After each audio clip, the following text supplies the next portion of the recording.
Well, good evening, Vacaville. I'm going to hereby call the Planning Commission meeting for Tuesday, January 19th, 2021 to order. Before we do anything else, we have a script that we always read talking about how we run tonight's meeting. We appreciate everybody who's participating in the teleconference meeting. We're conducting it pursuant to the Governor's Executive Order N-29-20 and our own local protocols. We ask you to bear with us as we use the technology. Sometimes to make sure everybody has a chance to participate, we end up with dead air as we're giving people a chance to use the click-ins and to make sure they can raise their hand. So we'd rather make sure people have the opportunity than to go as fast as possible.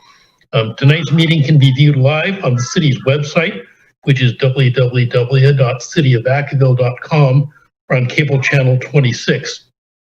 The instructions to participate from a computer are provided at the city's website, which is the cityofvacaville.com website. And you can connect via the link listed in the agenda. I'm going to break my script for a moment to notice that there's some background noise. Sounds like somebody has children in the background, so we'd appreciate your muting that. Back to the script. If you're following along on the telephone and are prompted for a participant ID, press the pound sign to be connected to the meeting. I want to make sure that if you're watching this otherwise and you want to come in, that the correct webinar is posted, and it is 945-6529-8105. If you're planning to participate, please follow along on the telephone, not on channel 26 because there's a broadcast delay and you might miss your chance to participate. Callers who wish to comment can raise their hand by pressing *9. Depending upon the individual settings, you may need to then press *6 after you're unmuted by the host in order to open your own microphone. And computer users requesting to speak can click the raise hand button within their Zoom controls. And again, reminder to everyone, the webinar ID as shown is 945-6529-8105. That's the script that we go over, and the next item we have on the agenda is the roll call. Would the secretary please call the roll? Good evening, Planning Commissioners. Chair McCauley. Here. Vice Chair Fortney.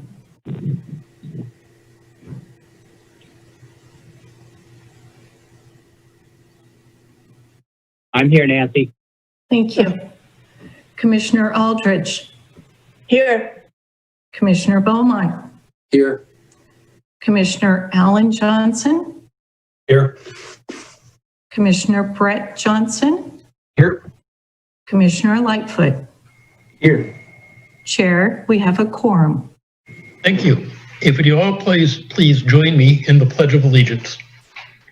I pledge allegiance to the flag of the United States of America and to the republic for which it stands, one nation, under God, indivisible, with liberty and justice for all.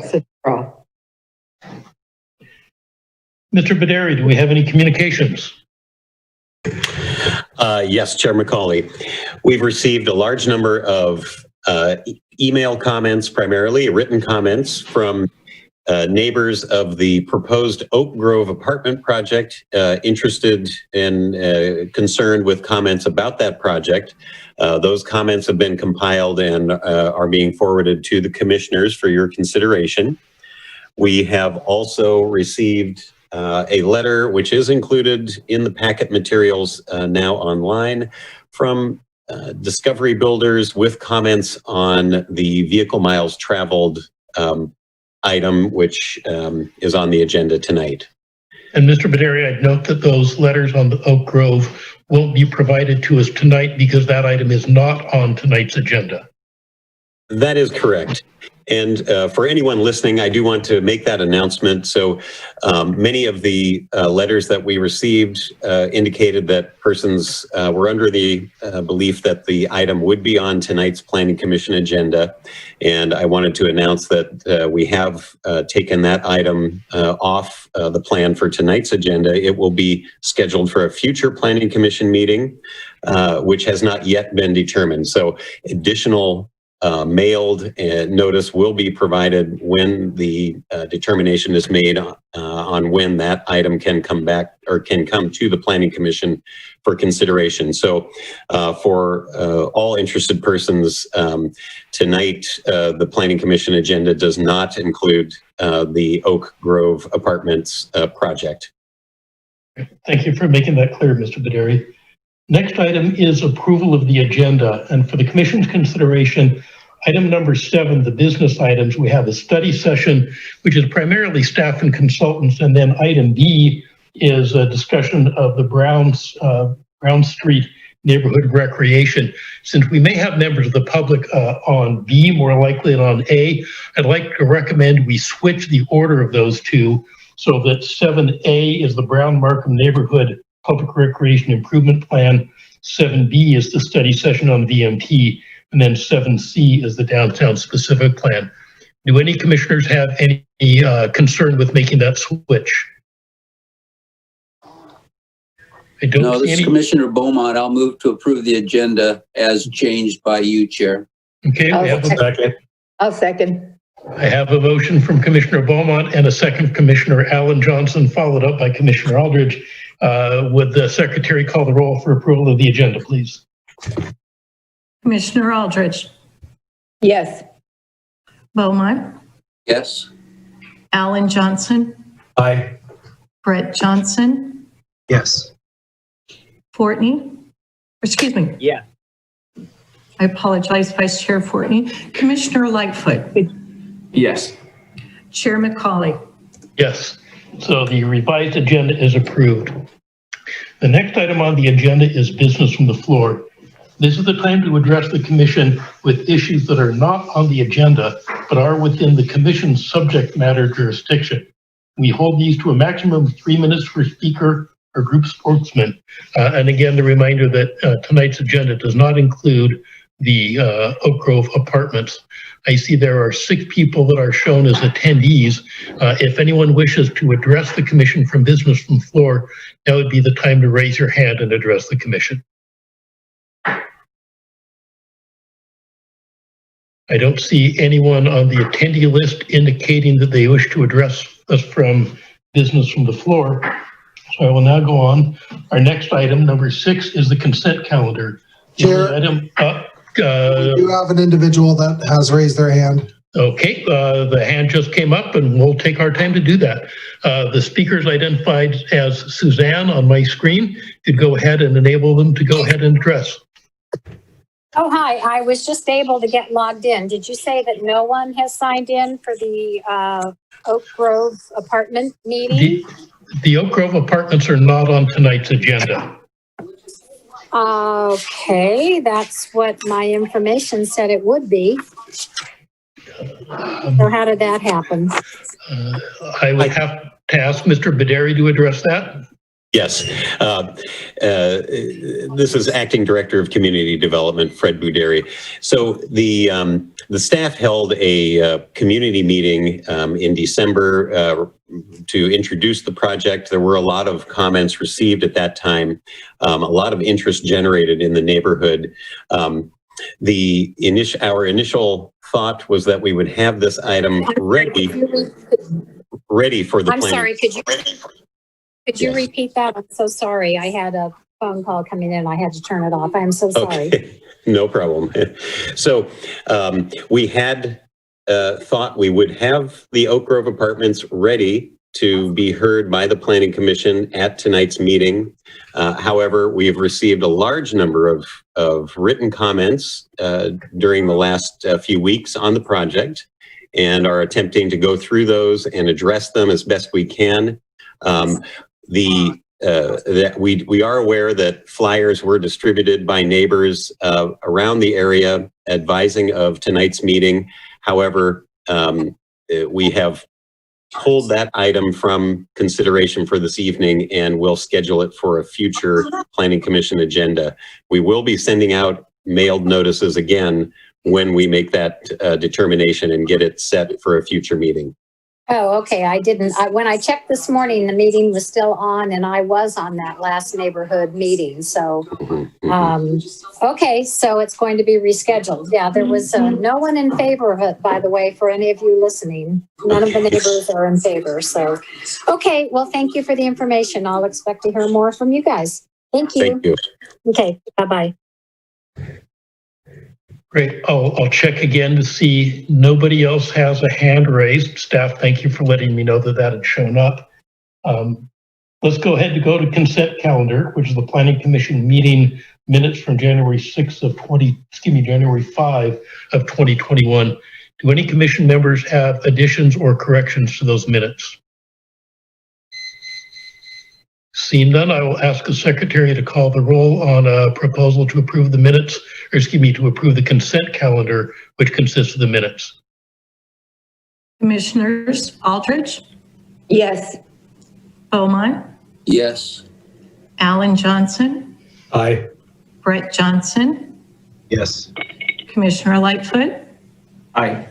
Vice Chair Fortney, Yes. Chair McCauley. Yes, the consent calendar is approved. We're now on to item number 7, which is business items. And based on a revised agenda, the first item is the Brown Markham Neighborhood Public Recreation Improvement Plan. Mr. Baderi, who will be leading the presentation on that? Thank you. So this is a presentation that will be presented by planning technicians Maya Amachai and Saul Uribe. We also have staff available from the Park and Recreation Department and from the Housing Services Department, since both of those departments are working heavily on this particular project. So this is a request for or a presentation on the Brown Markham Neighborhood Public Recreation Improvement Plan, seeking any interested comments from the public or the commission on this project. Thank you. And before we continue, I would ask anybody who's on this webinar, if you're not actively speaking, please mute your microphone. We are getting some background noise. And with that, staff, proceed. Thank you, Chair McCauley, members of the Planning Commission. Tonight we'll be discussing the Brown Markham Neighborhood Public Recreation Improvements Plan, which is a strategic neighborhood action plan for the improved public recreation facilities serving this neighborhood identified as the Brown Markham neighborhood. If we can go to the next slide, please. To go over a little bit of history, the city and the neighborhood have been collaborating in different ideas on how to improve the neighborhood over the years. Some of the Planning Commission members that were around during the general plan process might remember some community groups approaching the Planning Commission and City Council to incorporate things like the improvements on the Rocky Hill Trail and other neighborhood improvements. To address some of those issues, the council on October 13, 2020 approved this recreation improvement plan, which authorized the city to pursue the Proposition 68 statewide park development and community revitalization program grant for specific projects to improve the neighborhood. Some of the projects that the city has identified in the neighborhood are the improvements of Trower Park, potential creation of a new recreational site on vacant city-owned property located behind the county health offices on East Monte Vista. That site is located on Brown Street. And the further improvements or expansion of the Rocky Hill Trail. If we can go to the next slide, please. So to give a little bit of an overview of the neighborhood, this is one of the older neighborhoods in the city, developed back in the 60s and 70s. It's also a neighborhood that has a high concentration of high density housing, apartment complexes. And it's a neighborhood that it's one of the lower income neighborhoods in the city. The medium household income in the neighborhood, it's below $50,000 a year. And as I've mentioned before, this neighborhood, the residents of this neighborhood are really engaged in their community and have been asking the city for specific improvements over there in their neighborhood. We can go to the next slide. And the next slide shows the relationship between the three sites. The green is the existing Trower Park. The blue is the proposed potential new recreation facility located on Brown Street. And the red is the Rocky Hill Trail. Staff believes with that some improvements and with some connection improvements between the three sites, that could really benefit this neighborhood. If we can go to the next slide, please. Hi, this is Maya Amichai. I'll be taking over for a bit. So this slide shows the Brown Street site, which is a city-owned property. A master plan is currently being developed for this site. The plan includes a multi-purpose facility to house the Department of Housing Services, as well as community offices and shared meeting spaces. The grant, if granted, will fund the outdoor public recreation part of the project that's shown in white. Since it is a new recreation amenity in a low-income area lacking in parks, it is a good candidate for the SPP grant. Tomorrow there'll be a community meeting, and this will be the third community meeting about this project. 5 are required to be highly competitive for the grant. The housing department is working on the grant application, which will be submitted in March. Next slide, please. And the Parks Recreation Department is also applying for SPP funding. This project is to renovate Trower Park. 20% of grant funds will be awarded for park renovation projects.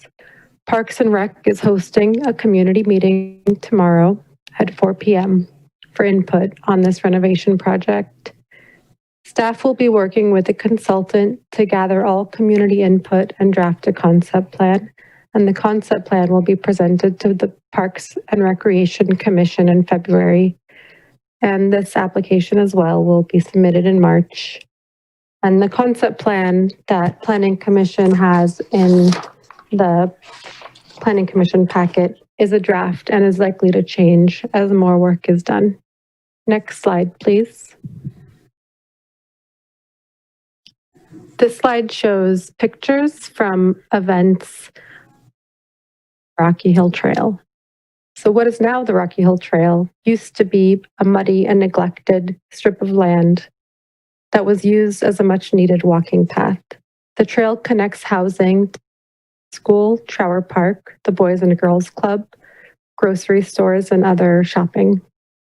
Markham Youth in the REACH Coalition reached out to planning staff years ago, and together, through a multi-year effort, the path was designated as a bike path and was later paved. Next slide, please. While the Rocky Hill Trail is now paved and is very heavily trafficked on a daily basis, it does still lack necessary amenities such as lighting, drainage, shade, and trash cans. In 2019, UC Davis students worked with Markham residents to create a master plan for the Rocky Hill Trail. The master plan includes the amenities mentioned, lighting, drainage, shade, trash cans, as well as drinking fountains, benches, and trail beautification. The planning department considered applying for SPP grant funding to implement the master plan, but the trail does not qualify as a new park. So therefore, we are looking into alternate funding sources. Next slide, please. In addition to the 3 main projects outlined, the housing department received a National Endowment for the Arts grant, which will be used to fund art installation at the southern trailhead of the Rocky Hill Trail, as shown in this image. Markham residents have expressed great interest in additional art on the trail. Next slide, please. This slide shows the potential for additional connection improvements. You can see the red lines are possible street improvements, and the yellow are places for possible crosswalks. This would better connect the 3 project sites and would increase safety and improve quality of life for all residents. Since many youth and other pedestrians use the Rocky Hill Trail, this pedestrian and bicycle improvements would be needed. And this is an example of some potential for neighborhood improvement that is beyond the existing scope of the 3 projects. Next slide, please.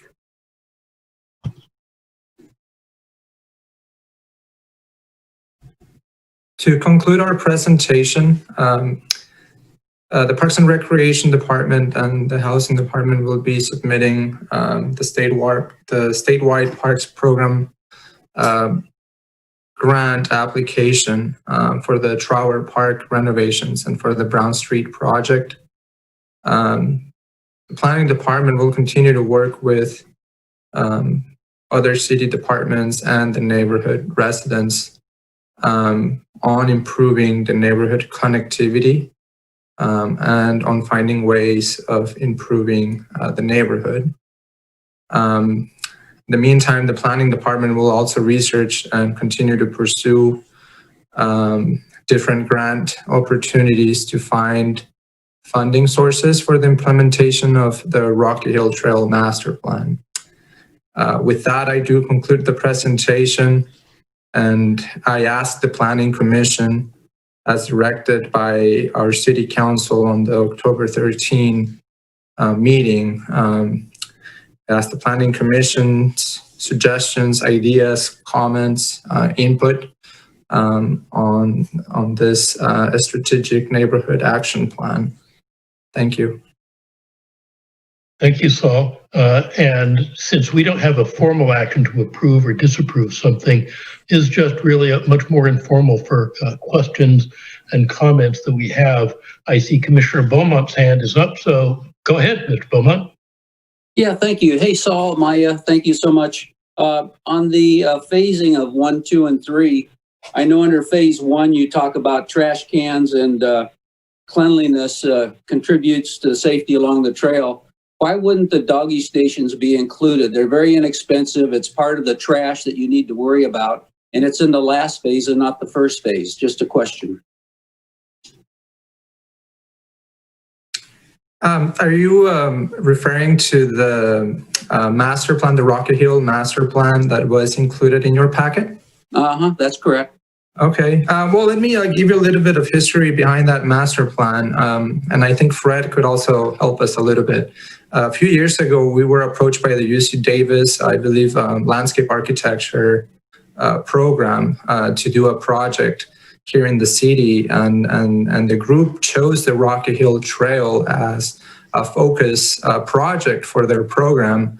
So the UC Davis students that were attending the program created the master plan a few years ago, which I think they might have faced it that way. But again, it's one of those things where the city, when we are actually implementing projects in this neighborhood, we could certainly take that into account. Because yeah, that is a great point. Thank you. Mr. Beaumont, I got to agree with you. When I'm out walking in the Browns Valley area, I'm more likely to see dog waste along the side of the trail than I am to see a wrapper or anything else. So I think you're right on saying that should be a priority. You still have the floor, so go ahead, Doug. I do. I have one more question, and this is for anybody in the department. Since the city owns the lot there on Brown Street, was there ever any consideration of moving the Oak Grove apartments to that site?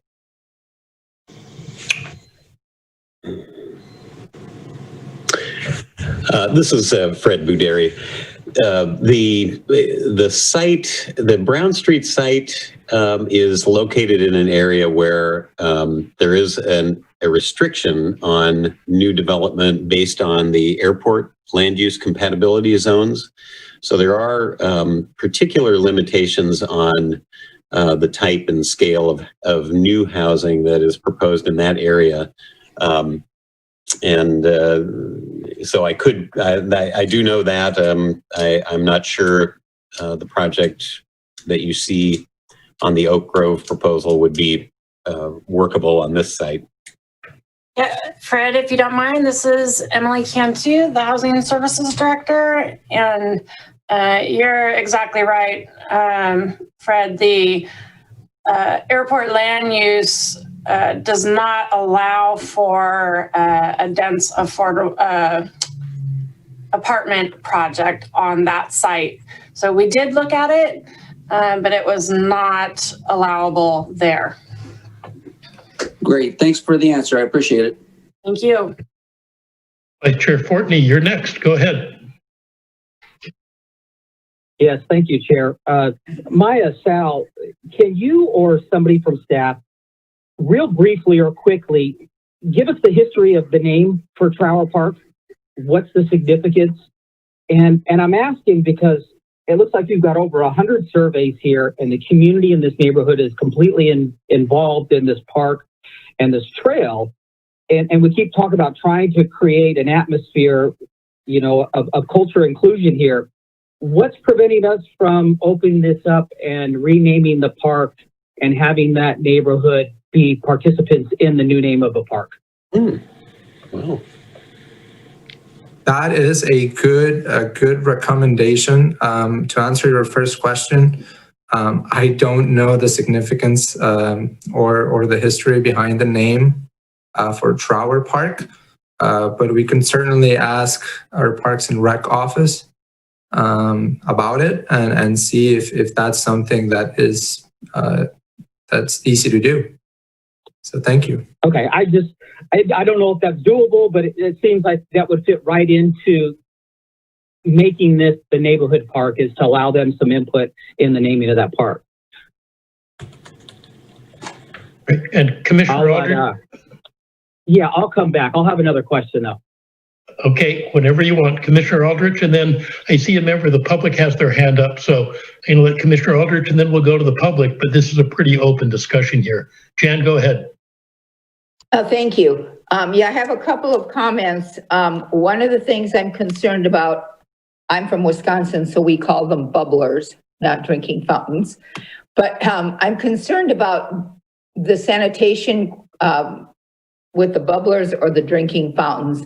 I'm thinking that perhaps somewhere where you could fill your own water bottles or water containers rather than drinking from a drinking fountain would be more appropriate, especially in this day and age. If I missed it, I didn't hear about the lighting, but that is, I know it's number one after reading the packet.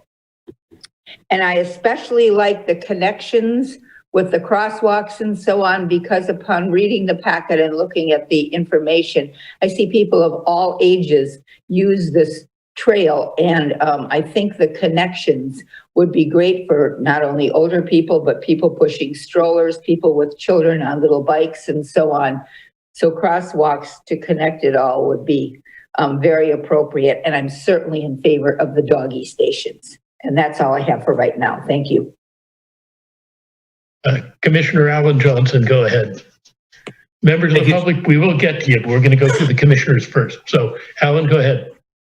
Thank you, Chair, and thank you, Saul and Maya, for the presentation. I wasn't going to say anything, but Commissioner Aldrich just kind of hit on it. In the staff report, there was some information about crime in that area, and lighting is probably the only thing that I saw that addresses that. My first question is, are there any other aspects of this plan to address safety?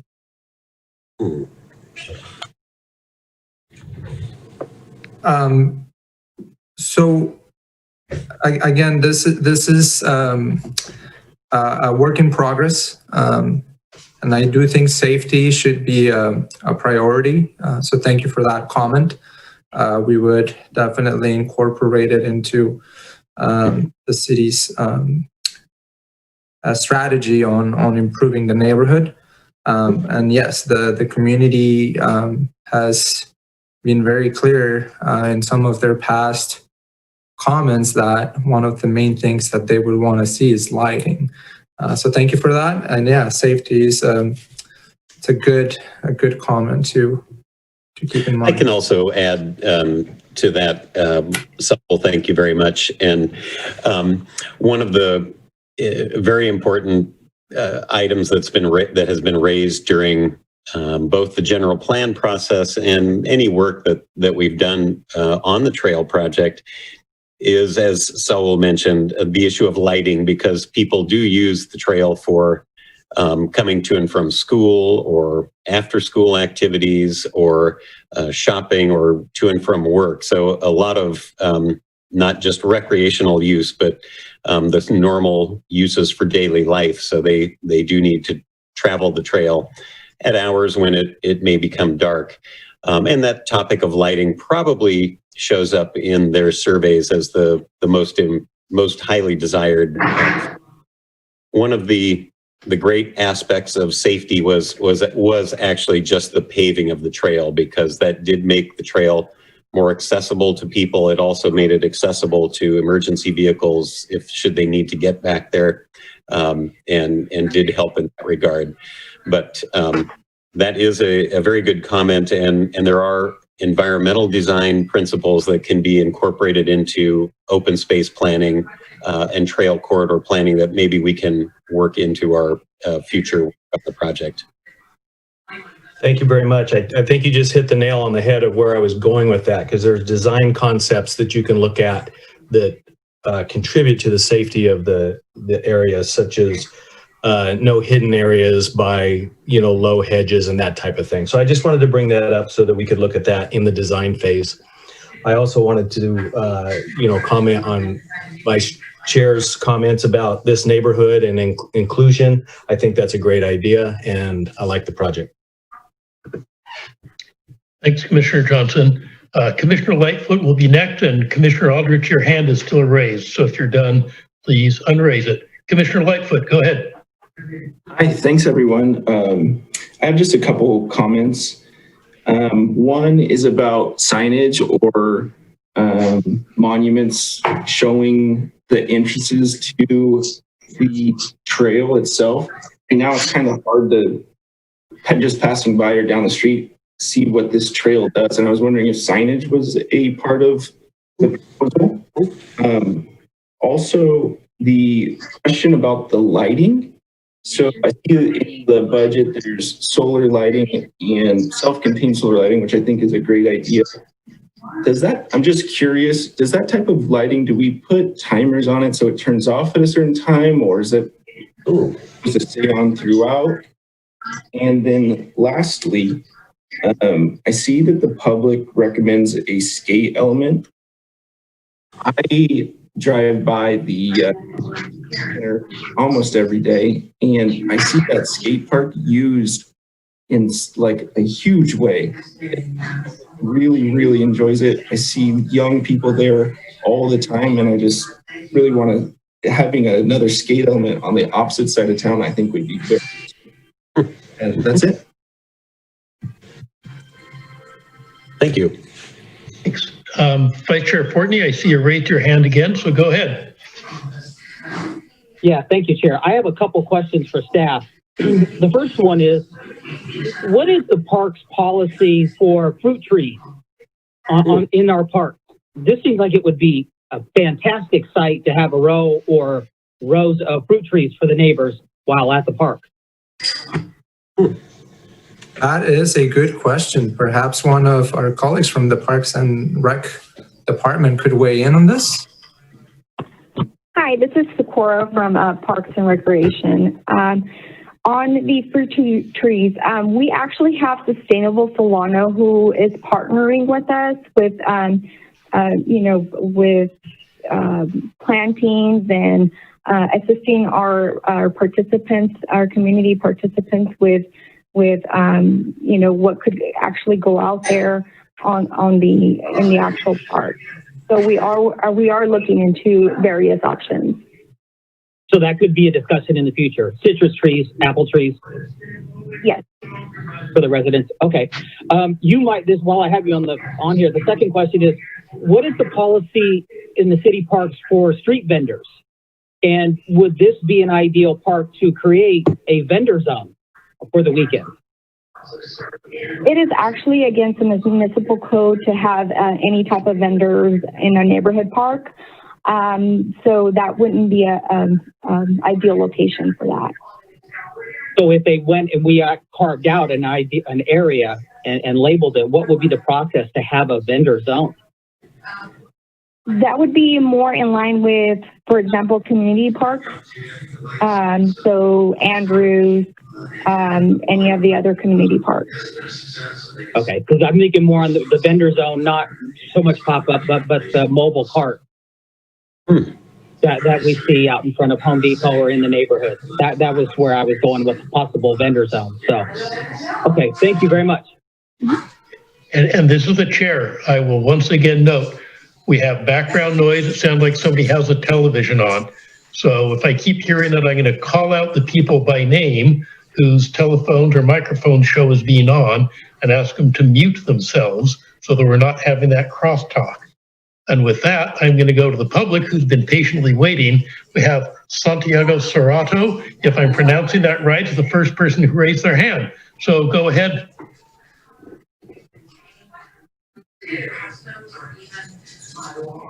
Good evening. Thank you for taking my call and my comments. First off, they have been working with us, the neighborhood people, which is appreciated. Yeah, that TV needs to be muted. That's hello. Okay, Santiago, hold on for a minute. First, I'm going to do this individually. Carrie Walker, can you hear me? If you can, please mute yourself, Carrie. I'm muted on my phone, Chairman. It's showing here that you're speaking, and whoever just muted, the phone went down. So thank you. It now sounds like we've got only the speaker. I'm sorry, Santiago, for that interruption. Go ahead. That was pretty loud. Thank you. All right. Well, we are talking about Tower Park and Brown and Rocky Hill, but and somebody else said something about the apartments, Oak Grove apartments.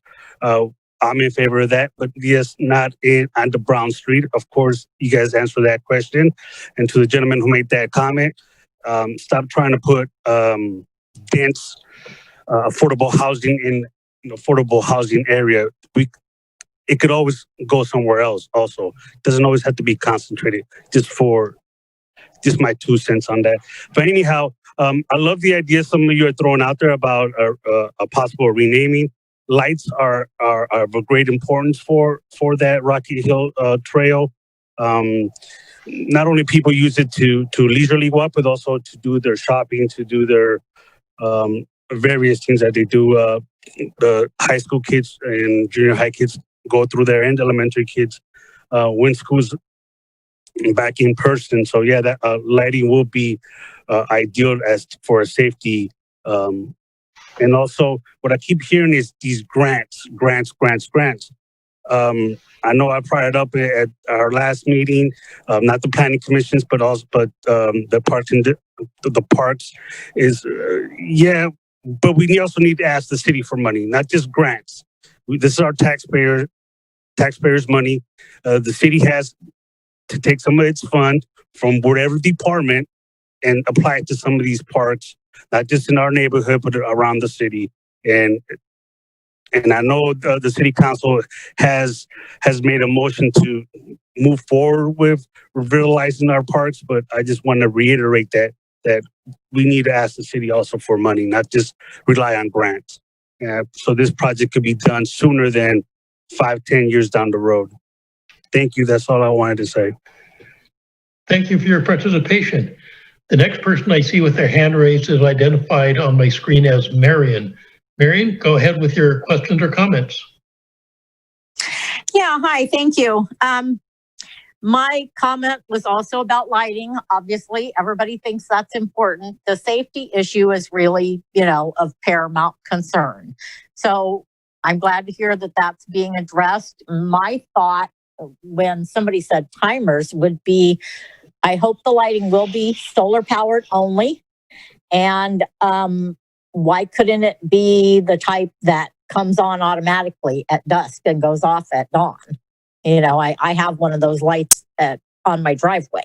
I don't have to worry about setting a timer. I don't have to worry about anything. It automatically comes on when the, starts to get dark and goes off when it's light. I actually have wondered also about cameras. I don't know what other people think, but I don't think it would be a bad idea to have some cameras there.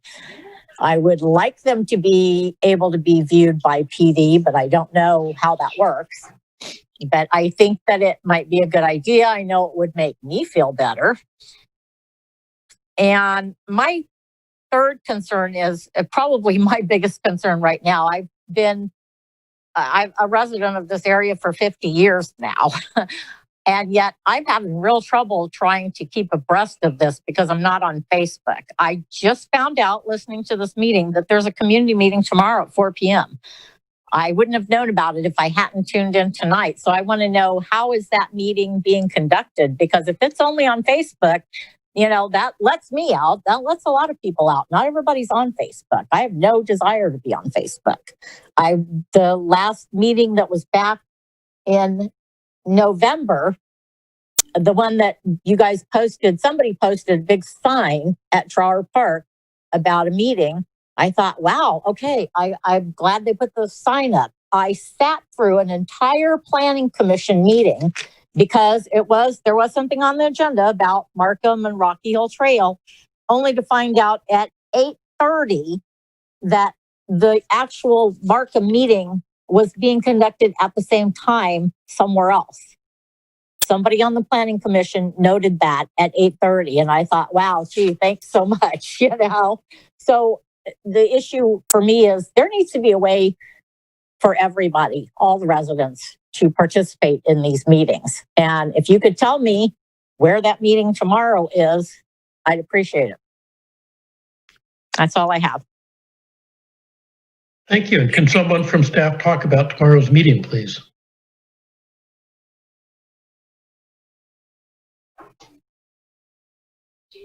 Yes, hi, this is Melody Ocampo from Parks and Recreation. Can you all hear me? Yes, we can hear you. Go ahead. Okay, wonderful.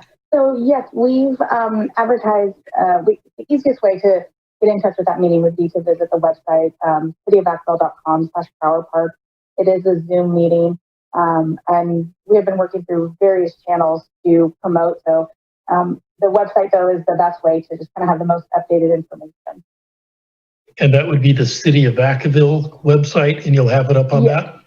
cityofvacaville.com/powerpark. Okay, so it's not a Facebook meeting, it's a Zoom meeting you can connect to from the city's website. Marion, yes, did you get that? I did, thank you. Okay, great. And I'll ask you to go ahead and mute yourself since we're done with your comment on that. Are there any other members of the public who wish to talk on this item? I don't see any. I'm not going to be real tight about not going back and closing it, but I want to see if any of the other commissioners have follow-up comments or questions before we wrap this item up. And I don't see any. I do want to really congratulate the staff for the amount of public outreach they're doing on this. For me, the biggest priority is what the residents in that area identify as important to them. So I appreciate that outreach. I appreciate having Emily Cantu being on the call with our housing services. I appreciate having Carrie Walker from Parks and Recreation. We get 2 department heads on this. That's a nice contribution of city staff to the participation. Seeing no more hands coming up, I'm going to close item 7A, which is the Brown Markham Neighborhood Public Recreation Improvement Plan. And we'll move on to 7B, which is the study session on vehicle miles traveled. Fred, who's the leader on this? Okay, so thank you for the introduction. So this is an additional study session on the issue of vehicle miles traveled and updates to the city's energy and conservation action strategy. Tonight's presentation will be introduced by Gwen Owens, the city's traffic engineer, and she will have John Gard, I believe, from the firm of Fair & Peers, the city's transportation analyst, do a presentation on the vehicle miles traveled discussion, including how we might envision this being incorporated into the general plan's policies and actions. So Gwen, I'll let you take that. Good evening, Chair and Commissioners. This is Gwen Owens with Public Works. I will introduce the item and then I'm going to turn it over to the consultant who has prepared the presentation. At the discussion at the January 5th Planning Commission study session for the updated of the Energy and Conservation Action Strategy, or ECAS for short, resulted in specific questions regarding vehicle miles traveled, or VMT. For these questions to be adequately answered, a supplemental presentation on VMT is necessary, thus our meeting tonight. The study session tonight will include more background information about what VMT is, the city's travel demand model, what transportation demand management, TDM, strategies are out there and their effectiveness, and finally, how the general plan update and the draft supplemental EIR will work with the state policies to reduce VMT and greenhouse gas emissions. No action is required tonight, but staff is seeking input regarding possible strategies and general direction of the proposed amendments to the ECAS that incorporate VMT strategy. With that, I'm going to hand it over to John Gard of Fair & Peers to make the presentation. Thank you, Gwen. Good evening, Chair McCauley and members of the Commission. My name is John Gard. I'm with Peers. I'm a principal in the Sacramento office, Fair & Peers. And if we go to the next slide, please. So what I have before you this evening is about 9 or 10 slides. And my apologies for not being able to make the January 5th, 2021 Planning Commission hearing where this topic was brought up. I have reviewed that presentation and the discussion. And so, as Gwen mentioned, several topics were discussed in a fair amount of detail, but as I noted, there were several topics needing greater coverage. And as you can see from this list, what is VMT? How is it calculated? It wasn't really described specifically there. More specifics about the Vacaville city travel demand model. What is Vacaville doing in terms of its fair share, or even more than its fair share in terms of VMT reduction? I happen to do a lot of SB 743 VMT work in a lot of regions and cities, and so I've got some insights on how it's being done and not being done in other areas. Coordination efforts with the development community, we'll talk a little bit about that. Transportation demand management and the effectiveness of specific strategies to reduce VMT. We've got a slide that we'll cover on that in more detail. There were specific questions raised at Planning Commission last time around that. And then trying to put it all together. This is a new normal in terms of environmental review having to do with transportation. And how does VMT versus level service coexist? How did the general plan policies change? And what does the CEQA document look like in the future? There was that sort of these concerns or tensions or whatever the word you want to mention on the January 5th meeting. So I'm going to try to put that together this evening. Next slide, please. So basically VMT, vehicles mile traveled, is by definition 1 mile driven by a vehicle. It's typically a daily metric for a weekday. So when somebody says the VMT is 30 miles, that's 30 miles of travel in one day. VMT is often expressed as an efficiency ratio. So VMT per resident, per capita, or per dwelling unit, or per employee, or per 1,000 square feet of office. It depends on the type of travel demand model that's in use and other factors. Guidance on how to calculate VMT, as well as expressing it in significance criteria and thresholds, is contained in the Office of Planning and Research's Technical Advisory on Evaluating Transportation Impacts in CEQA. You can see that document, the cover on to the right side of the slide. So sometimes though, VMT, when we think about it, typically is expressed as the citywide total representing all travel that has trip origins or destinations in the city. So a resident of Vacaville who works outside the city, the full length of that trip gets calculated in the VMT for SB 743 purposes when we're thinking about the impacts of a land use project. And again, SB 743 replaces level service at intersections with VMT as the primary metric for analyzing transportation system impacts of a land use project in CEQA. So again, the technical advisory, the full extent of the trip is considered, and that's important because of the location of Vacaville and travel characteristics of its residents, which we'll mention here shortly. Sometimes also, though, VMT is reported for all of the city's roadways. In terms of this, all the travel within the city, it sort of gives you a sense of how much additional travel is expected in the city. It's not necessarily, and it is not a measure of congestion per se, but it can be used as a measure of transportation efficiency, because if a city grows by 50%, VMT only grows by 33%, it's considered more efficient from that perspective. So VMT is very much about efficiency. In this presentation and just about all work done here in Vacaville moving forward, VMT calculations are developed using the city's travel demand model, which I'll talk about here shortly. Next slide, please. So on the travel demand model, the model was developed to have a base year condition. So travel demand models have basically a base year and a future year. We validate the model to base year conditions based on the land use and the volumes of traffic that existed at the time. And then we project conditions for a cumulative condition for a future year. And in this particular instance, the future year, the cumulative year, is built out of the city minus the Northeast planning area. And as you can see from the image on the left, Vacaville's model is highly detailed in nature. Each of these little squares, boxes, rectangles, whatever you want to call them, these are traffic analysis zones. And the city has hundreds of these zones, which every one of those zones contains the amount of existing or base year land use. And then the future year model has the future year land use.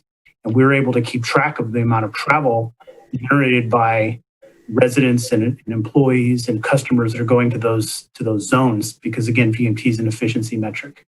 Hey, John, this is Commissioner Beaumont. Yes. Just a quick question. Why is it minus the Northeast area? And is that the North Village you're talking about? I'll let Fred speak to that question. I know that it's not the North Village area, but Fred Baderi, would you mind answering that question, please? Yes. So correct. That does not include the North Village area, minus the Northeast.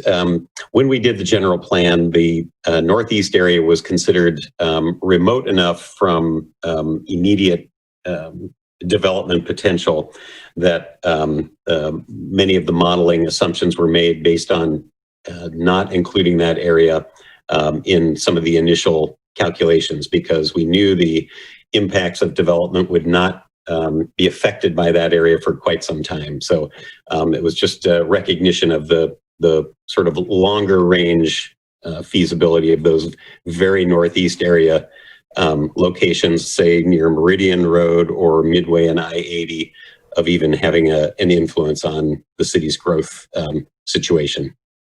Thanks, Fred. Okay, if it's okay, I'll continue. And again, happy to take questions now or at the end. It's fine. This is a steady session, so by all means. As I did mention, though, when we think about VMT for land use projects, it's important we consider the entire length of a trip. And trips that leave Vacaville, an employed Vacaville resident, according to U.S. Census, almost 3/4 of Vacaville residents who are employed work outside the city. And on average, their travel length is over 30 miles. So one of the modifications was made to the model for this specific use is what we call appending trip lengths to the model gateways. Kind of a technical jargon to say that, well, because the city's model is inclusive of the city and its sphere of influence in the planning area, and it represents I-80 and 505 and Peabody and I-80 East as what we call external gateways. So we have to make sure that when there's a trip that goes west on 80, it doesn't just stop at the edge of the city. It goes to Fairfield. And we know through U.S. Census where those trips are going based on journey to work data.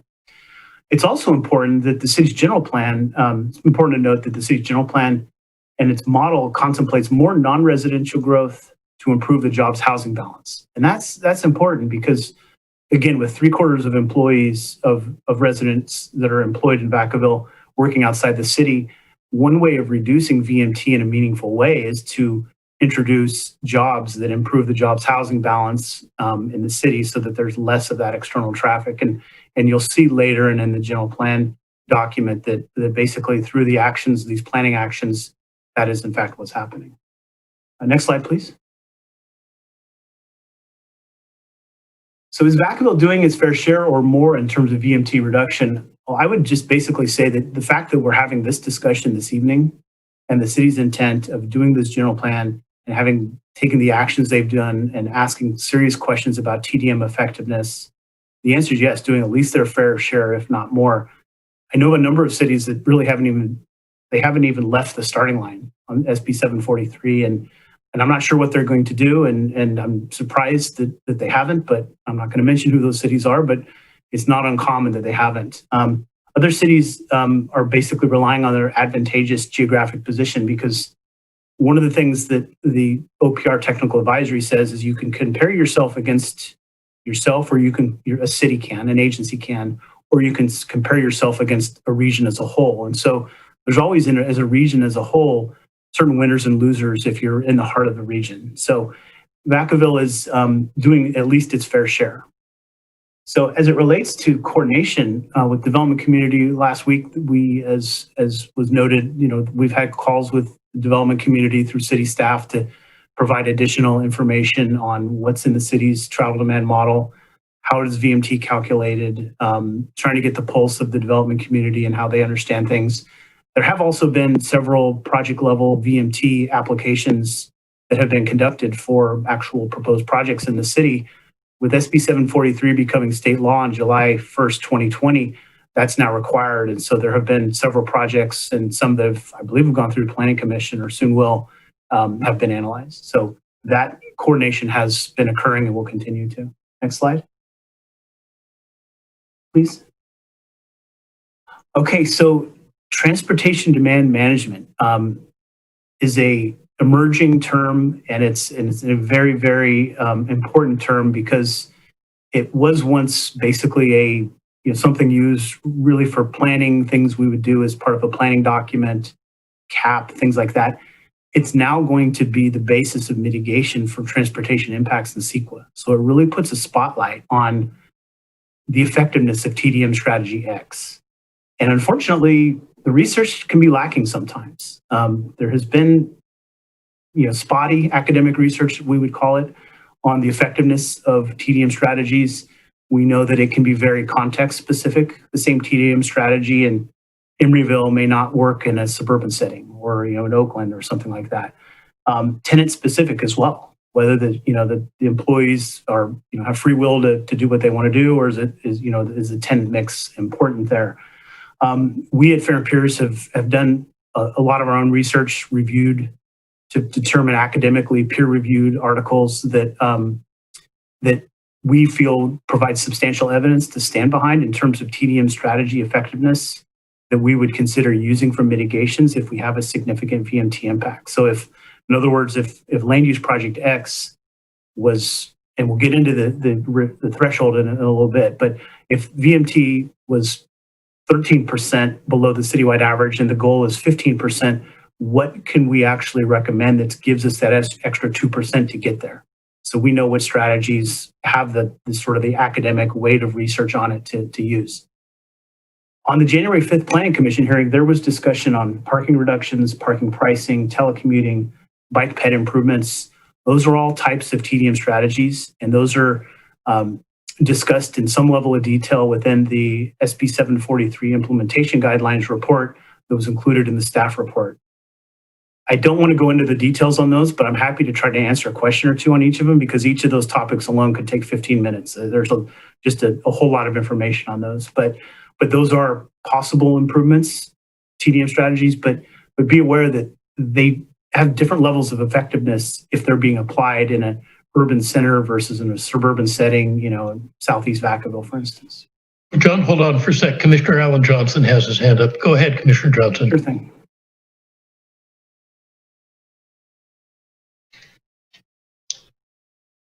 Alan, your hand's raised, but you're still muted. Okay, how about now? Much better. We're here. Thank you, Chair. My comment or question was level of service seems to be a more objective metric than VMT.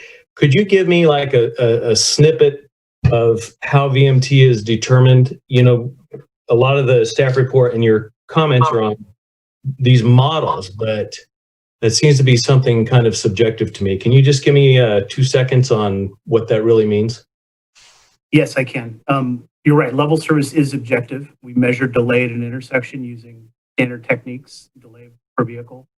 VMT is estimated almost always from a travel demand model, but occasionally can also be estimated from surveys of what we call surveys of residents, like basically travel surveys.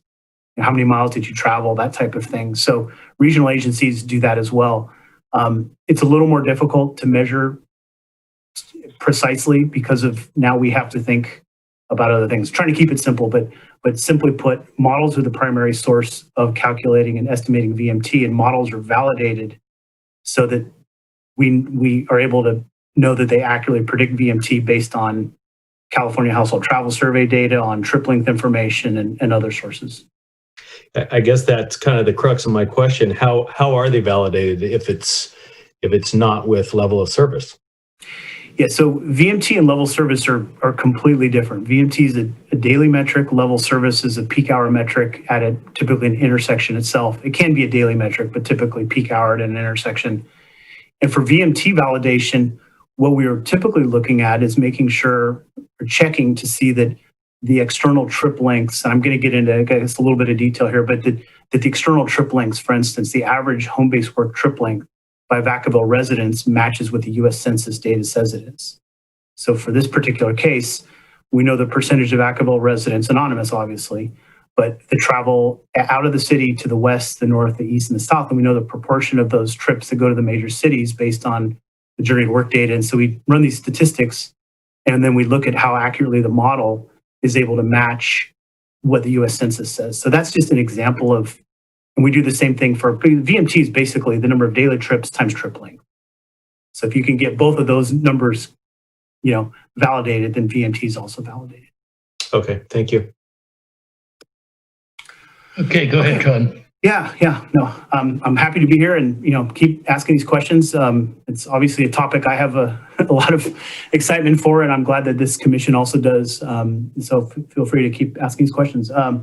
So the emerging trends clearly was a topic that was discussed on January 5th, and it was an important topic, and it's on a lot of our minds. And setting aside autonomous vehicles and that type of stuff that are still years and years away, we are going to hit a new reset here, hopefully in fall of 2021, definitely 2022, where we're post-COVID. And there is a lot of discussion around that, but no one really knows exactly what that's going to mean in terms of commute pattern changes, how many days per week you go into the office to work.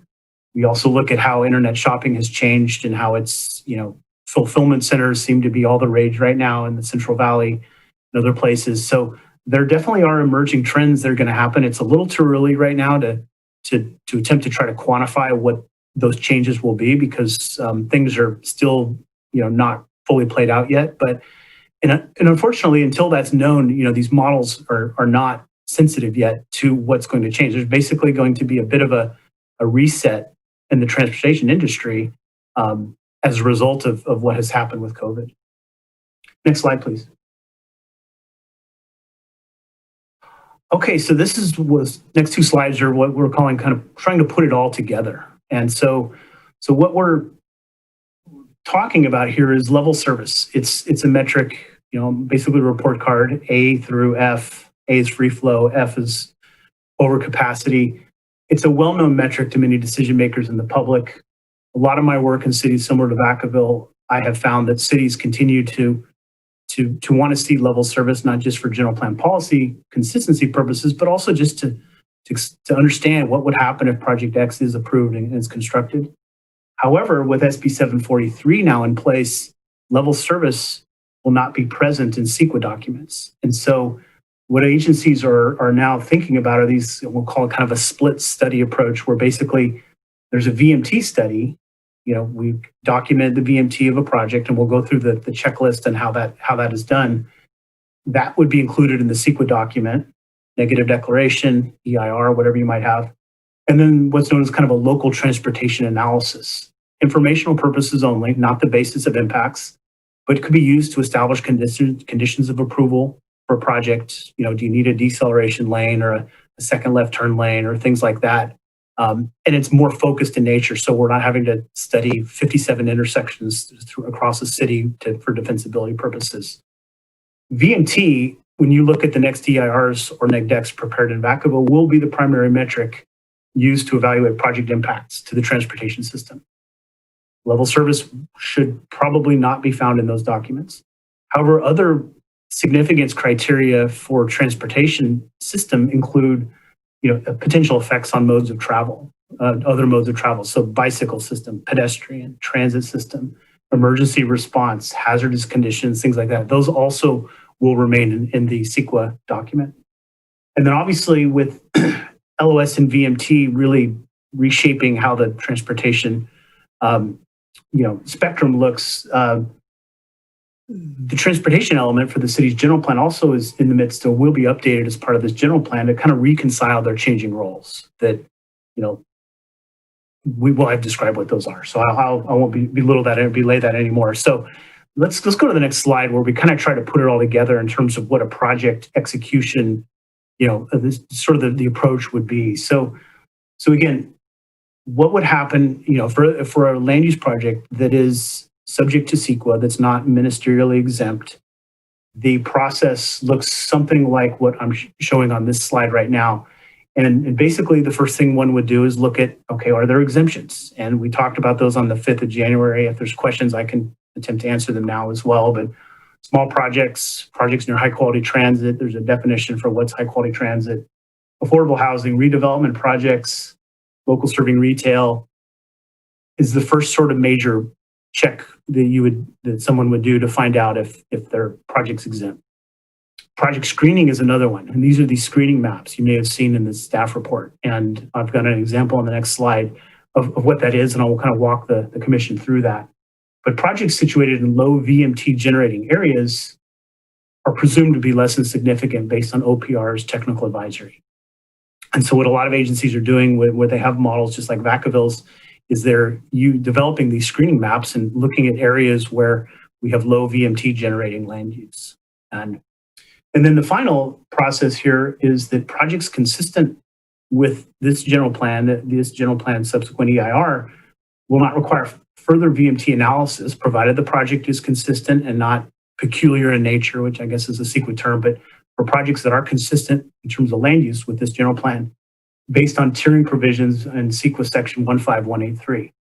However, they still have to implement the same feasible mitigation measures to offset their VMT impacts.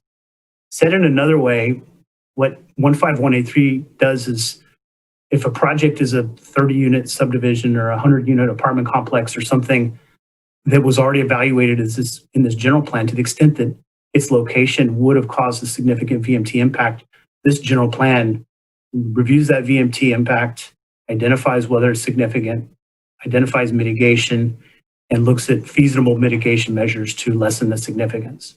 So that's sort of the process. So we don't have, full-blown environmental reviews. And the details of this are included in the SB 740, the implementation guidelines report that was included in your staff report. Next slide, please. Okay, so these are the screening maps, and I'll try to walk the commission through and public through what these are. So let's use the map on the right to start with. So this map is, as you can see from the bottom right corner, home-based VMT. So in other words, all trips that start and end at the home for all single-family units. And then in the fine print, it's for zones that have traffic analysis zones that have at least 10 units. It's in the fine print for the base year model. And so basically what happens here is that the average VMT per dwelling unit for single-family units under the base year model is 86 miles of travel per day.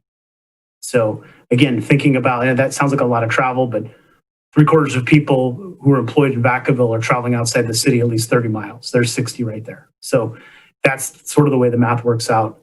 And what we then do is we then are calculating for each individual TAZ what its relative VMT efficiency is. And then we are applying ranges, as you can see with this color coding scale of,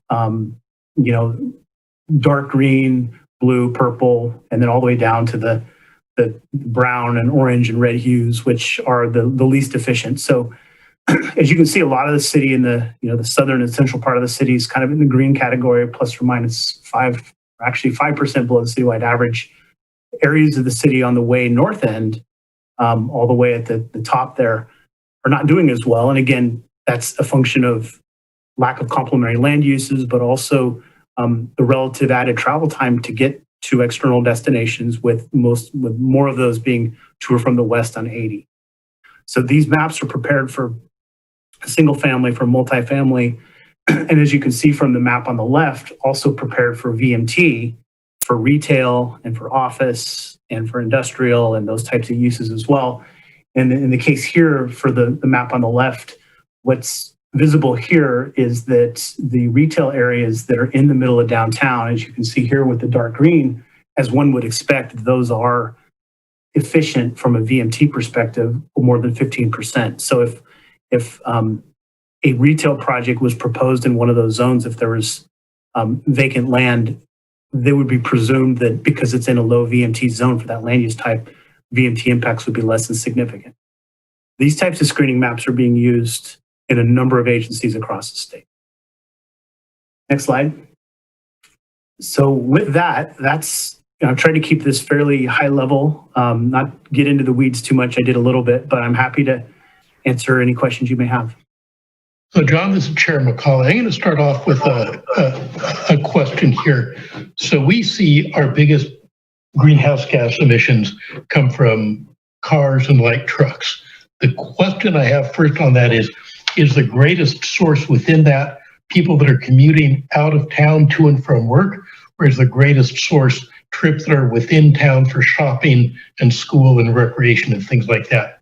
Which is bigger? That is a terrific question right off the top, Chair McCauley. That is, I often am not, frankly, stumped like this, and I will tell you off the top of my head, I'd have to think about it a little bit to give you an answer. That's a tremendously thoughtful question. I will give you my answer by the end of the session, but I need to think a little bit about it because the answer is different for every agency, every jurisdiction. And I didn't ask it as the stump the consultant. I asked it more that if we're going to focus our effort, we should probably focus it on where we have the greatest impact. So, and the sort of efforts we make will vary greatly, whether it's local trips or out-of-town commute. If our biggest impact is out-of-town commute, then the best thing we can do is help people share trips.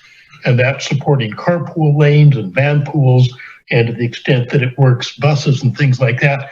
But that's very different from the land use sort of activities where we're getting higher density near the activities that people use, such as schools and shopping, and giving them an opportunity to get to those activities without getting in their car. So I think when we're trying to decide what's our major focus, knowing what our greatest generator is a fairly important item to know on that. Absolutely. You're absolutely right. And carpool incentives, transit subsidies, those types of things that put more increased seat occupancy of vehicles or get people out of the car altogether. Those are forms of TDM strategies, and those are amongst the most effective. Yeah, I will also note as I'm going through the FB 743 guidelines, we really see on this coming through a lot of, I would say, the OPR prejudices, which is that congestion that people in a normal day-to-day lifestyle face is good. Because if you face congestion, it will make you not take the trip and do something else. And that's why, for example, they say grade separation transportation projects aren't good. Why? Well, grade separation reduces congestion. And if you have a free flow, you're more likely to take a trip in your car, and they don't want that. So I've seen that as OPR was trying to develop these guidelines, that prejudice that says congestion for me is good, but congestion for a bus isn't.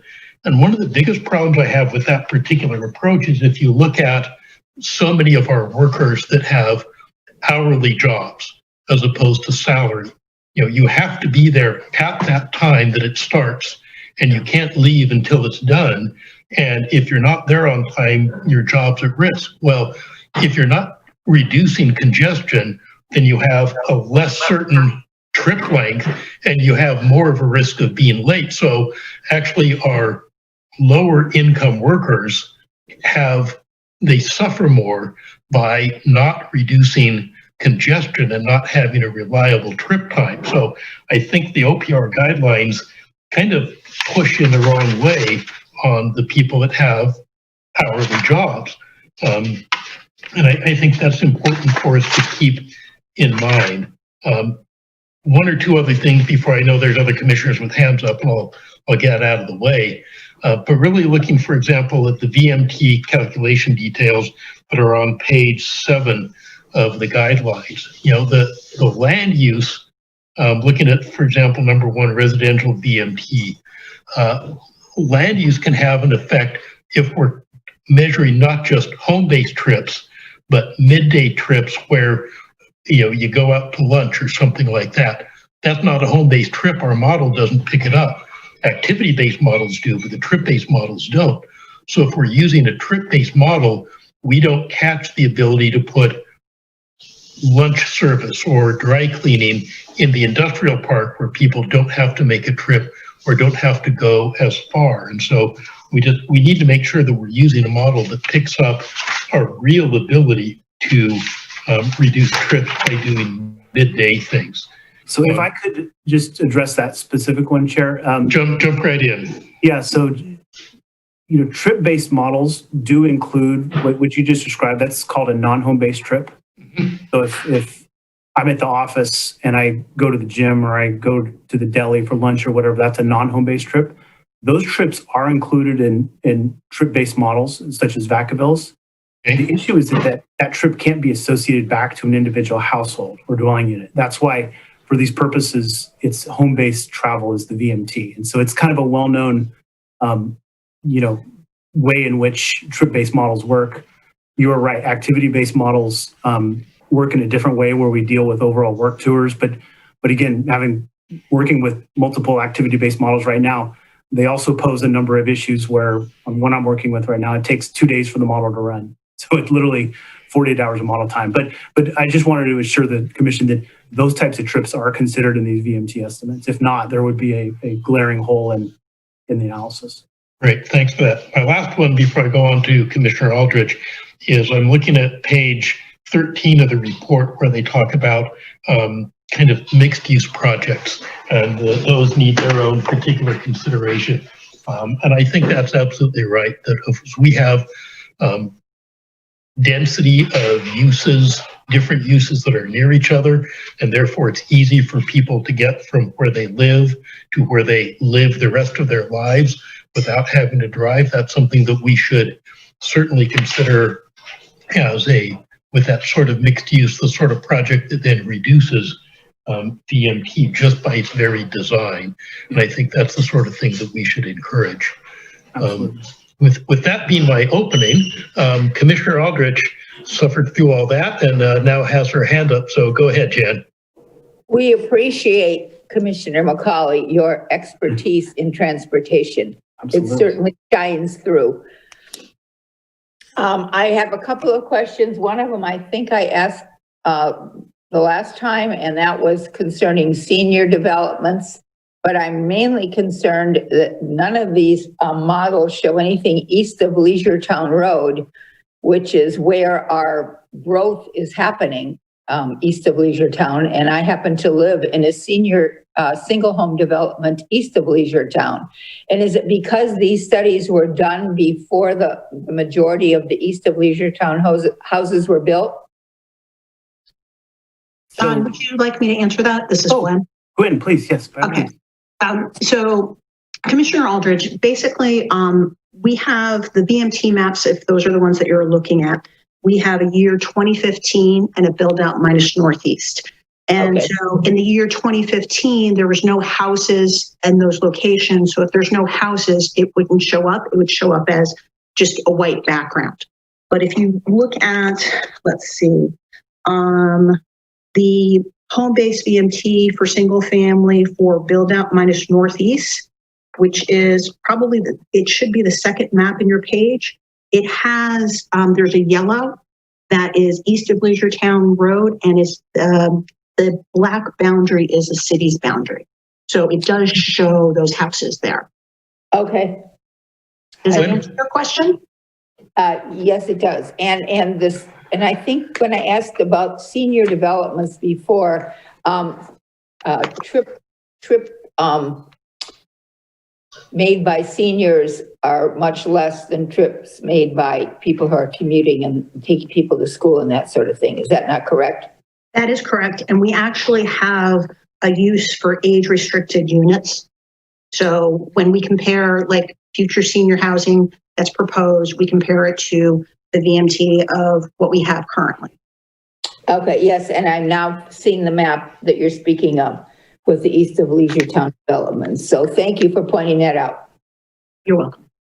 When this Chair McCauley, when will the city update its base year so it's something other than 2015? Actually, we just updated it we updated it 2015, 2016. That requires a significant amount of financial effort to be able to do that. So typically we like to get a few years out of the model. And because VMT is so relatively new, we'd like to actually use the model with VMT to figure out if there's other idiosyncrasies that we might have to update at the same time. So I'm assuming we'd be at least a few years using the 2015 base year. Great, thank you. Commissioner Aldrich, your hand is still open, or still up. Do you have other questions? No, I'm sorry, I forgot to put it down. Okay. Do any of the other commissioners wish to speak with the consultant and staff before I go to the public? Don't see any hands, but we will come back to the commission. Are there any members of the public that wish to ask questions or make statements to the staff and consultant at this time?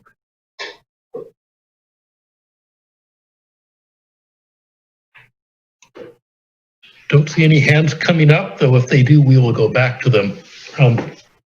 One of the things that I want to throw in as we look at this, and you're looking for guidance from us, is I know that OPR talks about having the ability to consider something as near high density or high quality transit.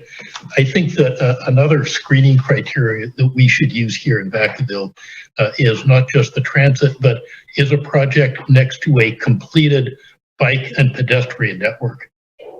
Not something where it's on the line that it'll eventually be there, but you can actually get all the way from one use to another. A completed network is much more likely to be used, and I think that should be one of the things we at least consider as a screening criteria, is proximity to a completed bicycle or pedestrian network. I'm sorry, I didn't remember that earlier. Still don't see any public hands up and any other commissioner hands. Again, I'll give people plenty of time, but I won't drag things out further.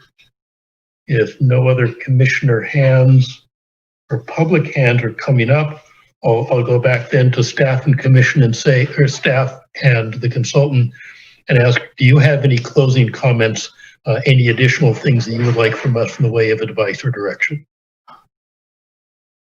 This is Gwen, Public Works. Basically, you provided good direction for us to, number one, determine where our VMT is coming from, to determine what the best strategies would be. So we will look into that. And then, John, if you want to follow up on that, that would be great. Absolutely, I can do that.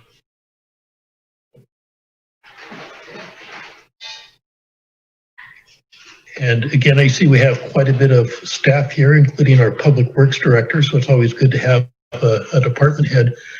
John, anything else before we wrap it up? That is it for me. Again, I appreciate the opportunity to present this information to you, and I really appreciate the comments. And thank you. Great. We will try and make sure that we make good progress, but don't get so far out ahead of everyone that the first CEQA lawsuit on VMT mentions the city of Vacaville. I'd rather let somebody else take that particular lead. Well, you'd already be in third place. There's already 2 lawsuits. Okay, well, I'd rather not be there at all. You will not be. Okay, good deal on that. Let's go to item number 7C, which is the Downtown Specific Plan Draft Development Standards, and it looks like Tyra will be leading us on that. Go ahead, Steph. Good evening, Chairman, members of the Planning Commission. So as Chairman has noted, tonight we're going to be talking about the draft development standards currently being created for the Downtown Specific Plan. Next slide, please.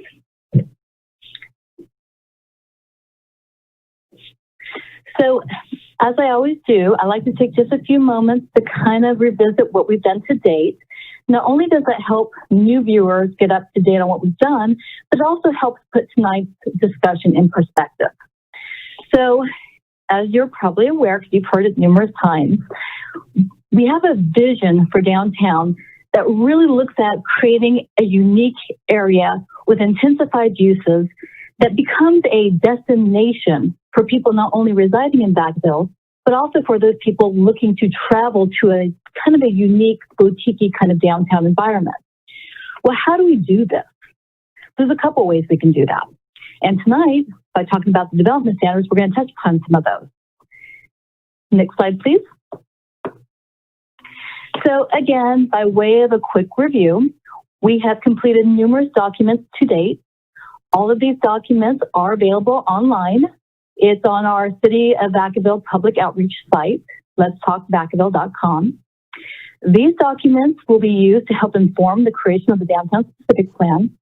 I will be sharing the outline for the Downtown Specific Plan for the very first time in tonight's presentation.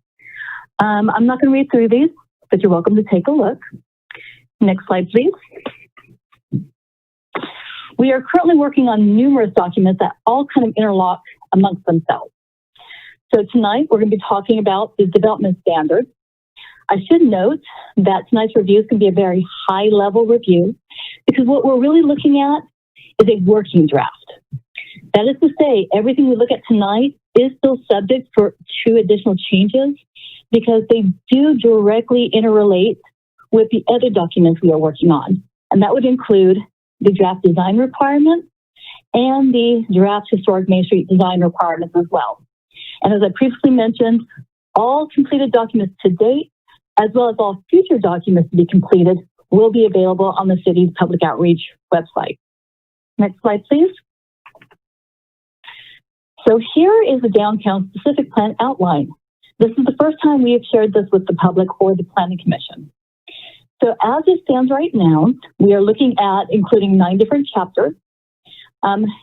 You can read through this yourself, but I would like to focus on chapter 4, because that is the topic of tonight's presentation. That is the development standards. Just for clarification purposes, the Downtown Specific Plan is building upon the draft zoning code update, which is currently in progress, and you have reviewed at numerous previous meetings. However, we are trying to make the Downtown Specific Plan a self-sustaining document. That is to say, it will have its own zoning requirements and its own zoning districts. Next slide, please. Oh, too fast. Okay, so this is hot off the press. This is our draft zoning designation map for downtown. So if you look closely, you'll see a blue outline which identifies the project area for the Downtown Specific Plan. Within that, you will see what we are currently creating for the new downtown zoning district. Now, we don't have time to go around to each individual street and look at what's being considered, but I would like to focus your attention on the purple area. The purple area is the zoning designation that we want to call our downtown core. This is really going to encompass the majority of downtown specific plans. Next slide, please. Another way to look at the proposed zoning is to look at the different districts that we are kind of using in order to formulate the downtown specific plan itself. Anyone familiar with the downtown specific plan knows that it's very wide in terms of its array of uses. We can't treat, let's say, the Brendan Theater site the same as we would as the historic Main Street or the areas north of East Monte Vista Avenue. As such, as we move forward with the creation of this document, we are kind of chunking little distinct areas into their own little districts so that we can best assign uses, development standards, and design guidelines that fits in best with that district. Again, you'll see the majority of this map is identified as our downtown core. Next slide, please.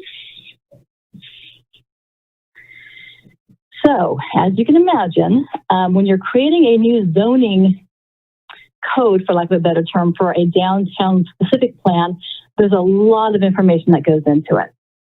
As such, this is again a very high level review of the proposed zoning districts, as well as some of the development requirements.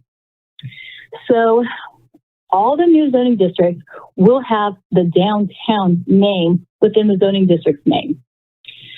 So in terms of the various residential districts, we have the downtown neighborhood low district, which would allow your single family dwellings as well as less dense housing options, such as duplexes, multiplexes, and accessory dwelling units.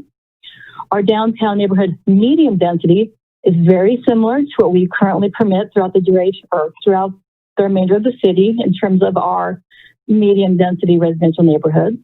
It would allow detached and attached single family dwellings, duplexes, and other forms of multifamily housing. Then we have our downtown neighborhood high district. This too is very similar to the remainder of the city and its high density residential district. It will allow townhomes, apartments, condominiums, and accessory dwelling units. Next slide, please. So as we begin to look at some of the more specific information that pertains to these districts, I would like to inform the Planning Commission and the public that we have created the draft standards mainly with our residential and mixed-use prototype in mind. If you recall, the Planning Commission was presented with this information a few months ago. What we're trying to do is we're trying to intensify downtown to help not only provide an array of housing, but also to help reach that critical mass that's necessary to support local commerce. But it would also help attract new businesses. It would help support different types of transportation options. This is all coming out of one of those previous documents that was shown on one of our previous slides, and that's our retail strategy. It has been noted by the economists on our development team that in order to have that vibrant downtown that everyone would like to see, we need to have people residing in downtown because it provides, I hate to say this, but I don't know how to characterize it, a captive audience. You have an audience that's there from sunup to sundown. It's a built-in audience, not only for the existing uses downtown, but hopefully if we get more people downtown, we're going to also attract new uses. So I just threw these in here so everyone can have a quick reminder. We are looking at townhome and row home in terms of a prototype.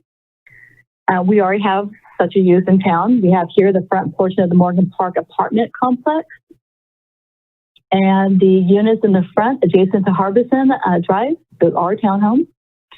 We, of course, have multifamily dwellings. These are going to be very small in scale, such as the ones that currently exist on Boyd Street. That consists of 6 units.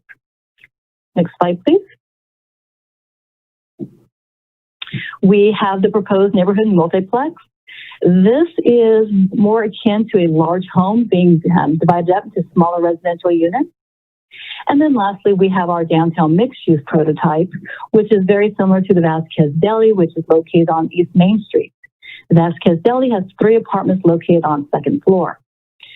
So again, by way of reminder, we are hoping and encouraging in any way that we can to have additional development in these different prototypes be encouraged and quickly reviewed and developed downtown to get that new residential market in place. Next slide, please. So moving on to the commercial and mixed use zoning designations being proposed. We have our downtown mixed use, which we just reviewed. We have our downtown core. This is the zoning designation. If approved as proposed, will include the majority of our downtown specific planning area. This is that purple mass you saw in the center of our map. This encompasses a large section of downtown, including our historic Main Street, in addition to some other surrounding areas. This is the most exciting yet also the most complicated zoning designation that we have, because again, we have to be very mindful that there are different environments within the downtown. What might be permissible and even encouraged on historic Main Street might not exactly be the same as something permitted just 1 or 2 blocks over, say on Parker Street or on Gibson Canyon Road. But as it stands right now, most uses are permitted, and we are currently proposing to permit we are looking to permit small multifamily units in some of these areas that would be subject to a design review, just because we do want to take into account its location. And mixed use, of course, would definitely be permitted throughout the entirety of the downtown core zoning designation. Then we have our downtown general commercial district. This district is very similar to what we already have in the city's general commercial zoning district.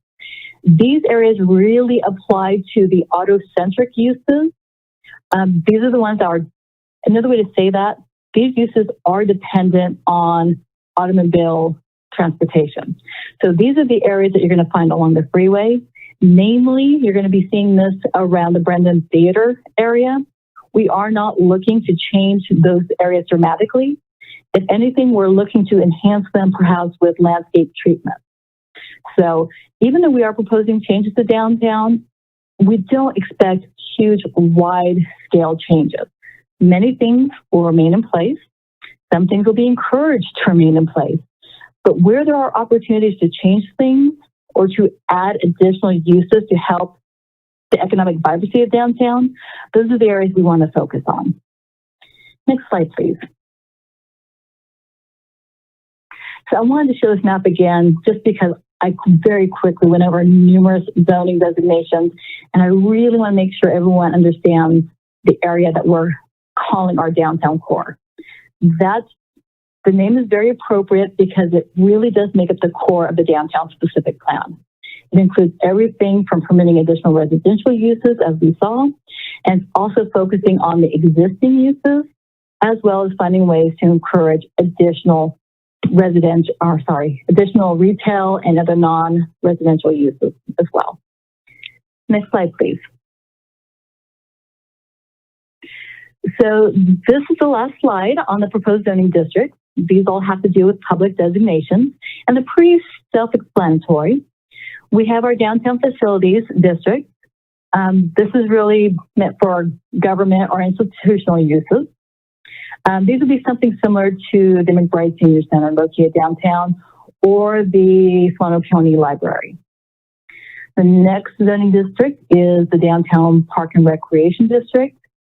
I think that name is pretty self-explanatory. And then we have our Downtown Open Space District. That too is pretty explanatory and applies to areas along the creek. Next slide, please. So now we're going to go into just a couple of the specifics for the various zoning districts. Please note, I did not discuss anything having to do with public facilities or open space because there really isn't much development potential in any of those related development districts. So we are going to be focusing on the residential districts as well as the districts that do permit non-residential uses. So with that in mind, just going to give you a quick overview of what we're about to see and maybe explain where it came from. As I've mentioned, everything that you will be seeing tonight, as well as what you have in your packet, was created using a summary of our draft zoning code, which is currently under consideration and is out for public review.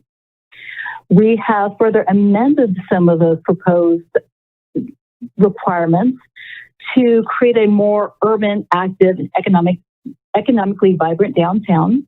It has been noted that we cannot treat our downtown the same as we do the remainder of our city because it doesn't function the same as the remainder of our city. Namely, it's not as auto dependent as some of the other non-residential areas that have been developed along the freeways. We are focusing largely on the downtown core. And as I mentioned, we really have a huge goal of intensifying downtown in order to meet the critical mass necessary to support an economically vibrant downtown. Well, the only way we can do that is if we look at changing some of the development standards as they relate to residential uses. So as part of our draft development standards, we are looking at increasing the permitted densities, the permitted floor area ratios, and the heights of these residential buildings. We're also proposing to decrease some of the setback requirements to create more of that urban environment. This proposed change also supports having an active retail environment, which was also discussed at great length as part of our retail strategy that the Planning Commission saw last year. And in some cases, we are not requiring any minimum lot dimensions for residential areas. Now, that might sound a little odd, but it should be noted that we will not likely be seeing any large residential subdivisions downtown, given that majority of it has been built out. As such, the remaining vacant lots come in all shapes and sizes, and they don't really fit in well with the existing zoning code or the draft zoning code being considered for the remainder of the city. As such, we don't want to penalize these lots. So we're going to let them remain as is and not be subject to other requirements that otherwise would never be able to be applied to them. So we're acknowledging them for what they are, and we're trying to find ways to encourage their development to meet the overall goals of the downtown specific plan.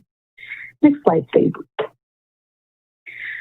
So here is the first table showing some of the more specific development standards for the various zoning designations.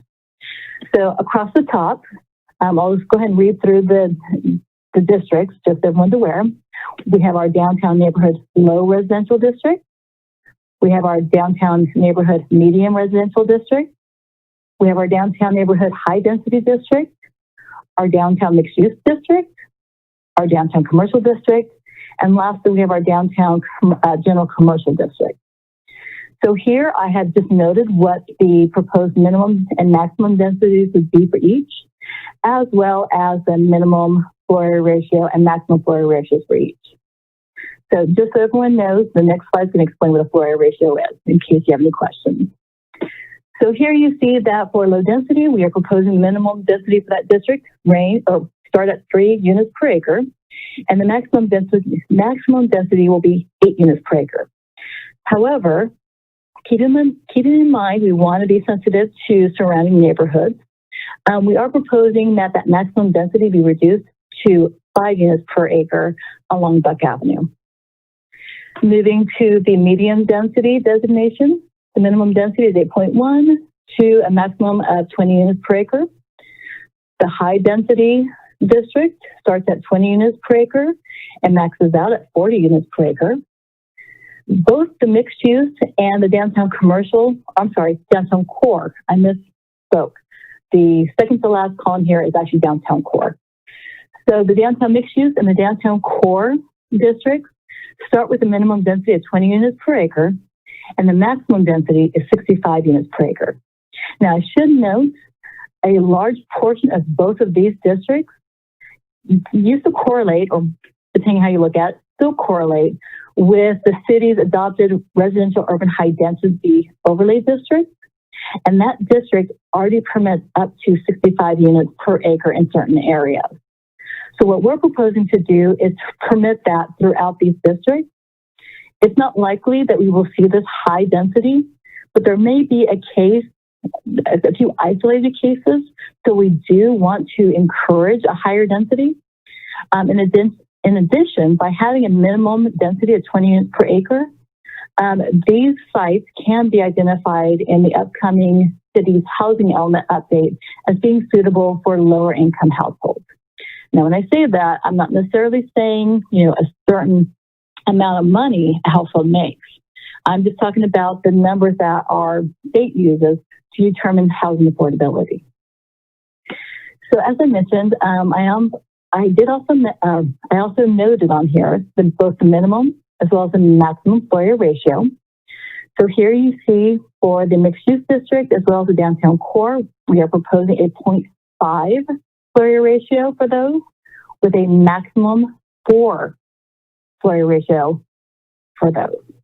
The downtown general commercial district is very similar. The minimum Fourier ratio is 0.25 and the maximum Fourier ratio is 4. Next slide, please. So I threw a lot of numbers at you. I think, and please correct me if I'm wrong, but I think the density is pretty straightforward. If someone can build 3 units on 1 acre, that just gets changed based on the total acreage of the site itself. So just keep the math simple. If you have a 2-acre site, you can have 6 units at the minimum density. So that's just pretty easy to understand. But then we have this other kind of enigmatic kind of use that we have. It's called the Fourier ratio, or FAR for short. And the Fourier ratio is the ratio of the building's total square footage to the size of the piece of land where it's constructed. So here, if you look at the graphic, if you have a building that's permitted to have just 1 FAR on a site, and that site is 1 acre in size, what that means is that building can have, I don't want to throw more numbers at you, you can have the equivalent square footage that the acre has.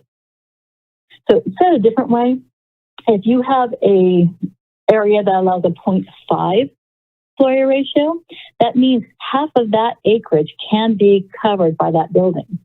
So here in the graphic, you'll see that you can have a building that's 2 stories as long as it doesn't cover any more than 50% of that building. And then the same goes for the 33% lot coverage. I hope that makes sense. To put it in a better context for downtown, we don't have a lot of large lots. A lot of our lots are around about 5,000 square feet in size. That's pretty much a standard residential lot you would find anywhere within the city. If you have an area that permits a 0.5 Fourier ratio, as we had noted in the previous slide, and that building wanted to be constructed on a 5,000 square foot lot, that building can cover half of that lot. So that's to say, depending on how it's built, that building can have up to 2,500 square feet in total size. But again, it really depends on how it's configured on the lot. The easy takeaway here is it can't cover more than half the lot. Next slide, please. So here we're still dealing with the same we're still dealing with the same zoning districts. But here we're looking at maximum height, minimum setbacks, and maximum setbacks, which is a new concept for the city of Vacaville. Typically, we only deal with minimum requirements. So here across the district, we have low, medium, and high density residential districts. And for low, we are proposing a maximum height requirement of 2 stories.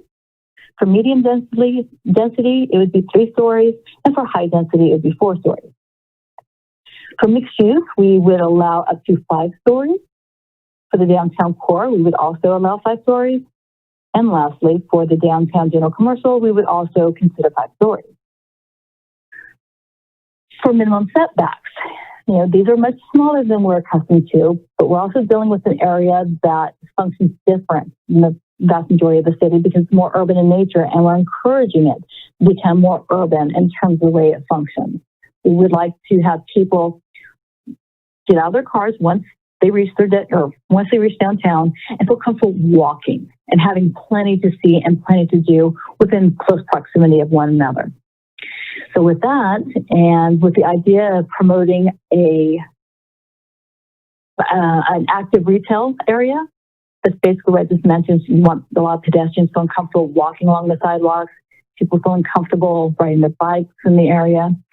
We need to bring the buildings closer to them. And the way we do that is we reduce the minimum setback.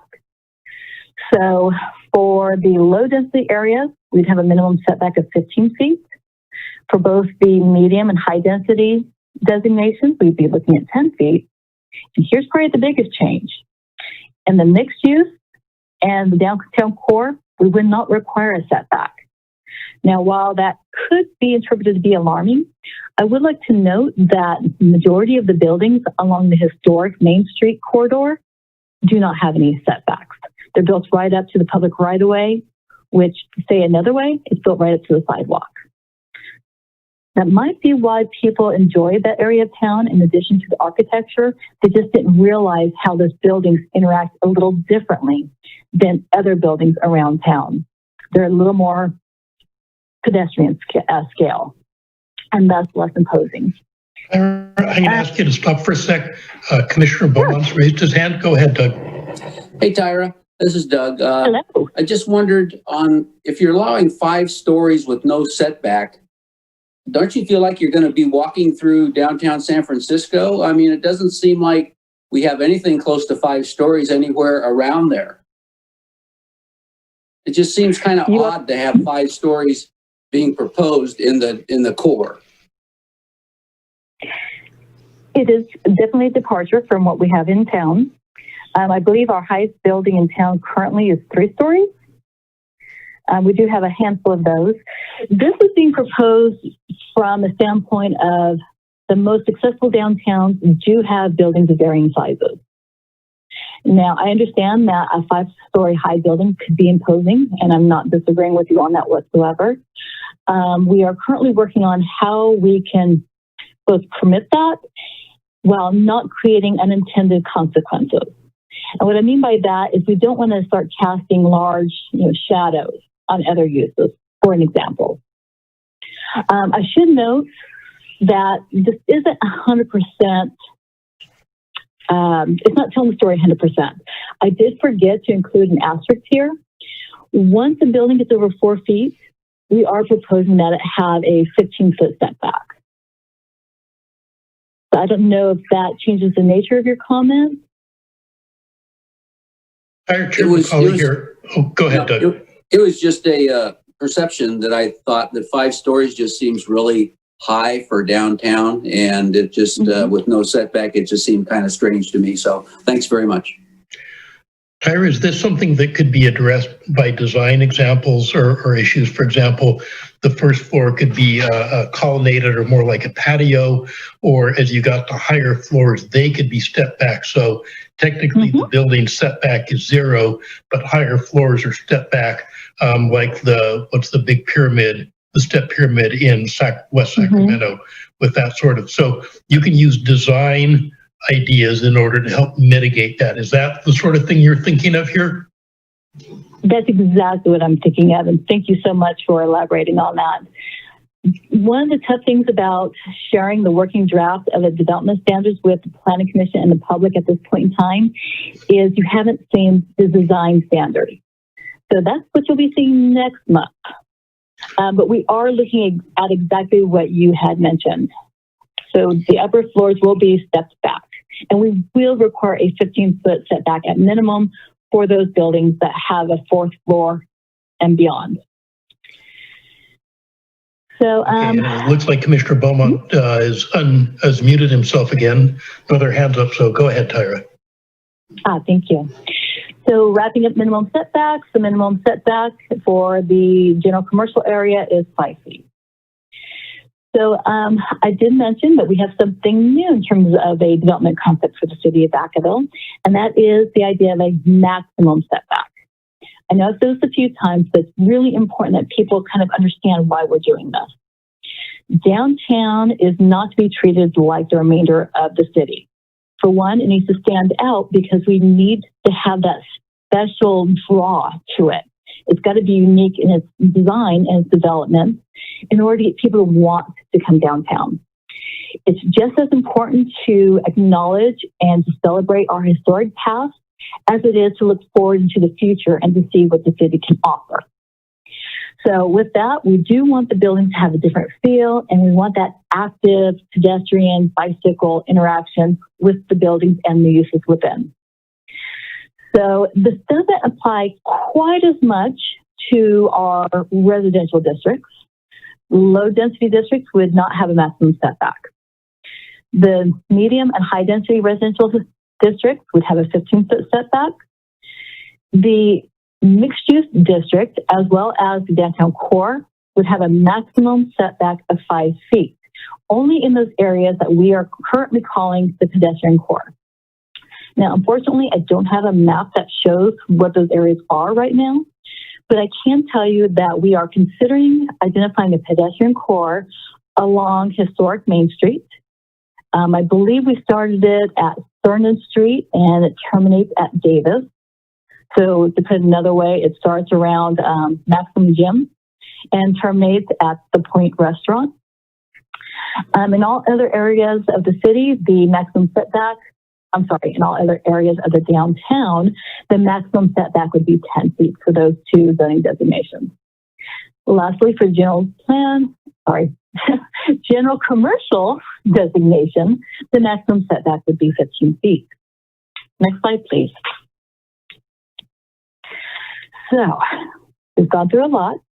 And if you recall from one of our earlier slides, we do have a lot of additional work products that we are working on, and we will be bringing back to the commission. But I'm both happy and a little, I don't have the words to explain it. We have a lot coming up. So it's very important that everyone feel comfortable with the information we have provided to date, and to make it known if there's anything that staff can do to help prepare both the public and the planning commission to start reviewing the entirety of the downtown specific plan, as well as its related environmental documents. So the draft public review of the entire downtown specific plan is currently scheduled from May 18th to June 8th. The draft EIR addendum, which will tear off of a portion of the supplemental EIR that's being prepared for our VMT project. That document will have a public review period from mid-June to the end of June. We're hoping, if everything goes well, that the final downtown specific plan will be published July 20th. That will be followed by the publication of the final EIR addendum on July 26th. From there, we're going to be going into our public hearings. We will be presenting the entirety of this project to the Solano County Airport Land Use Commission for consistency determination on August 8th. We'll be bringing the entire package back to the Planning Commission for their recommendation on September 7th. Please note that would be a special Planning Commission meeting. And then the City Council will consider adoption of this document on September 28th. Now, you may recall from previous discussions, we had originally hoped to get the entire document adopted in June of this year. Unfortunately, due to a series of events outside of our control, we did have to extend that to September. Please note that we have received approval from one of our grantors on this project, and they do support the new approval date of September of this year. Next slide. So that does conclude my presentation.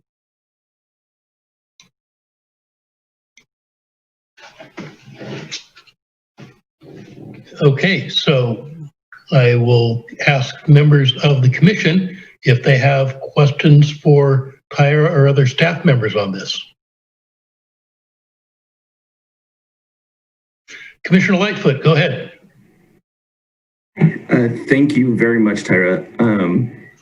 I know the slides that we looked at, they were very informational, but really you did a great job in presenting what your vision is for what the future is for downtown.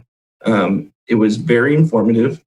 It filled in my own understanding of what our objective might be moving forward, and I'm really excited to see your proposed design standards. And that's really all I have to say. Thank you very much. Thank you, Commissioner. Do other commissioners have comments or questions for Tyra? Don't see any hands up right now, though. Commissioner Lightfoot, your hand's still raised. I will go to the public and see if any members of the public have comments they'd like to make or questions for staff on this particular topic?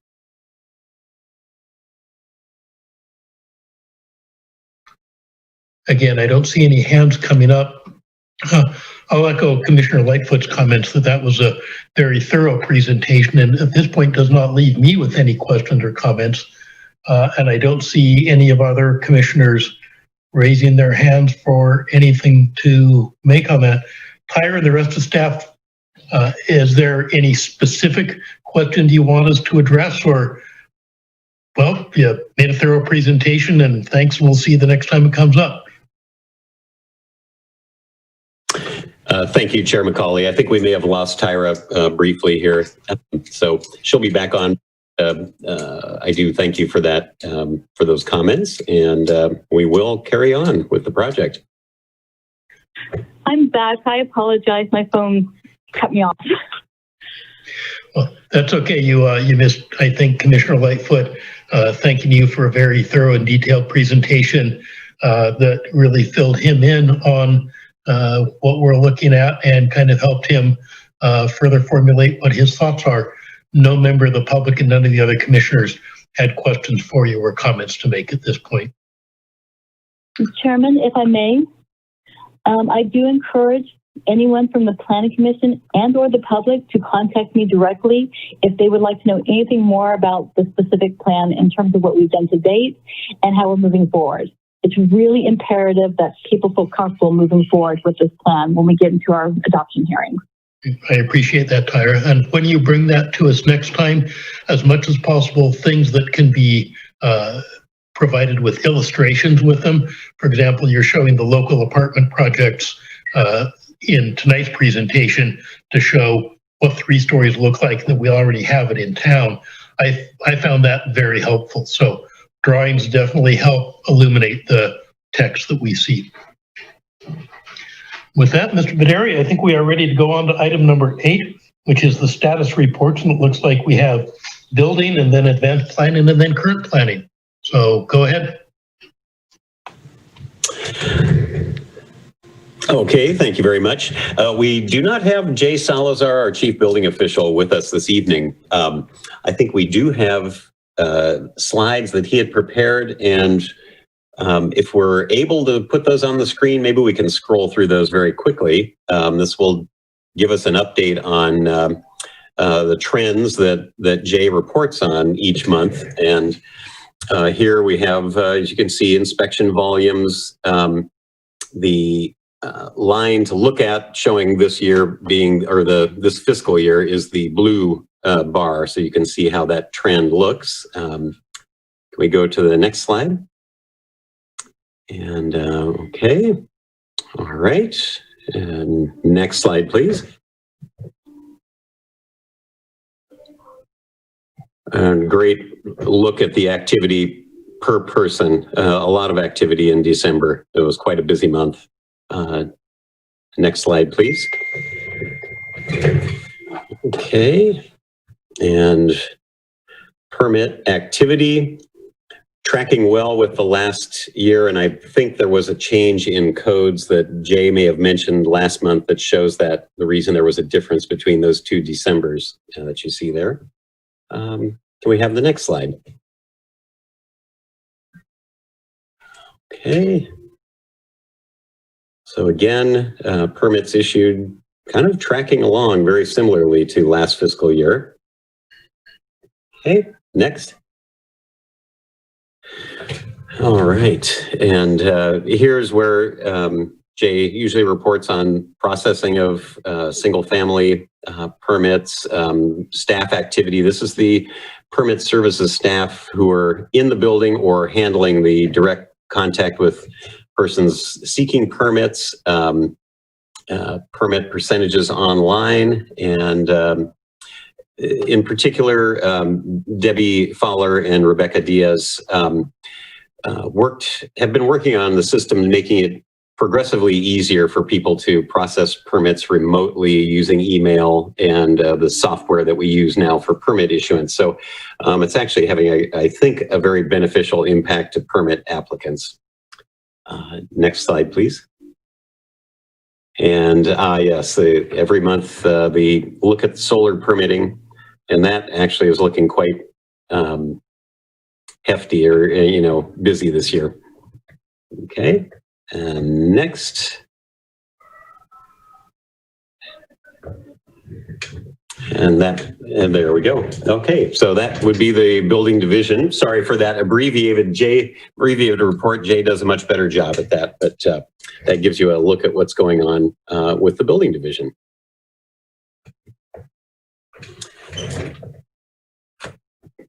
And keep on rolling. Okay, and Tyra, are you able to report in on any other items from advanced planning? We saw a lot of work from advanced planning on the agenda this evening. Is there anything else that we can report on at this time? We can. As the Planning Commission is aware, we are entering the very beginnings of our next housing element update cycle. As such, we've already acquired one grant that's going to largely pay for that update, as well as other housing-related activities. But most recently, the Metropolitan Transportation Commission and the Association of Bay Area Governments, they have issued and made available 3 additional grants to jurisdictions. 2 of them are non-competitive in nature. Both of them would be applicable to the housing element. They're relatively small in nature, but again, they're non-competitive, so we will be applying for those. The last grant is slightly different. The last grant is a competitive grant with a maximum award of $800,000. And the idea behind that is to do additional planning work for one of the city's priority development areas. Given that we're already doing our downtown specific plan, and that's going to cover our downtown PDA, we are looking at putting together a competitive package for the city's other PDA, and that's the Allison Business Park Policy Plan area. So that's taking up quite a bit of our time. Thank you, Tyra. Okay, and then for current planning, Albert, are you going to give us a report on that this evening? Yes, thank you, Fred. Good evening, Chair and members of the Planning Commission. This is Albert Enolt, and I'll be providing an update for the current planning activity during the month of December. We thought we'd refer to the district maps because I think that's how we're going to be displaying the information of current planning activity from here on. And so referring to, I'd say probably District 1, we didn't have any new projects that were submitted or approved, but we had about 20 plan checks for new development within there, primarily related to Camping World. They're having their expansion go on, so they're moving forward with that. Henner Tank Lines, which is again, that's over in this particular area off of Vacaville and Crocker. And over in the North Village area, some more of the plot plans we are reviewing for their Bristow development, which is their Unit 7B on those 5,500 square foot lots. We also took a look at some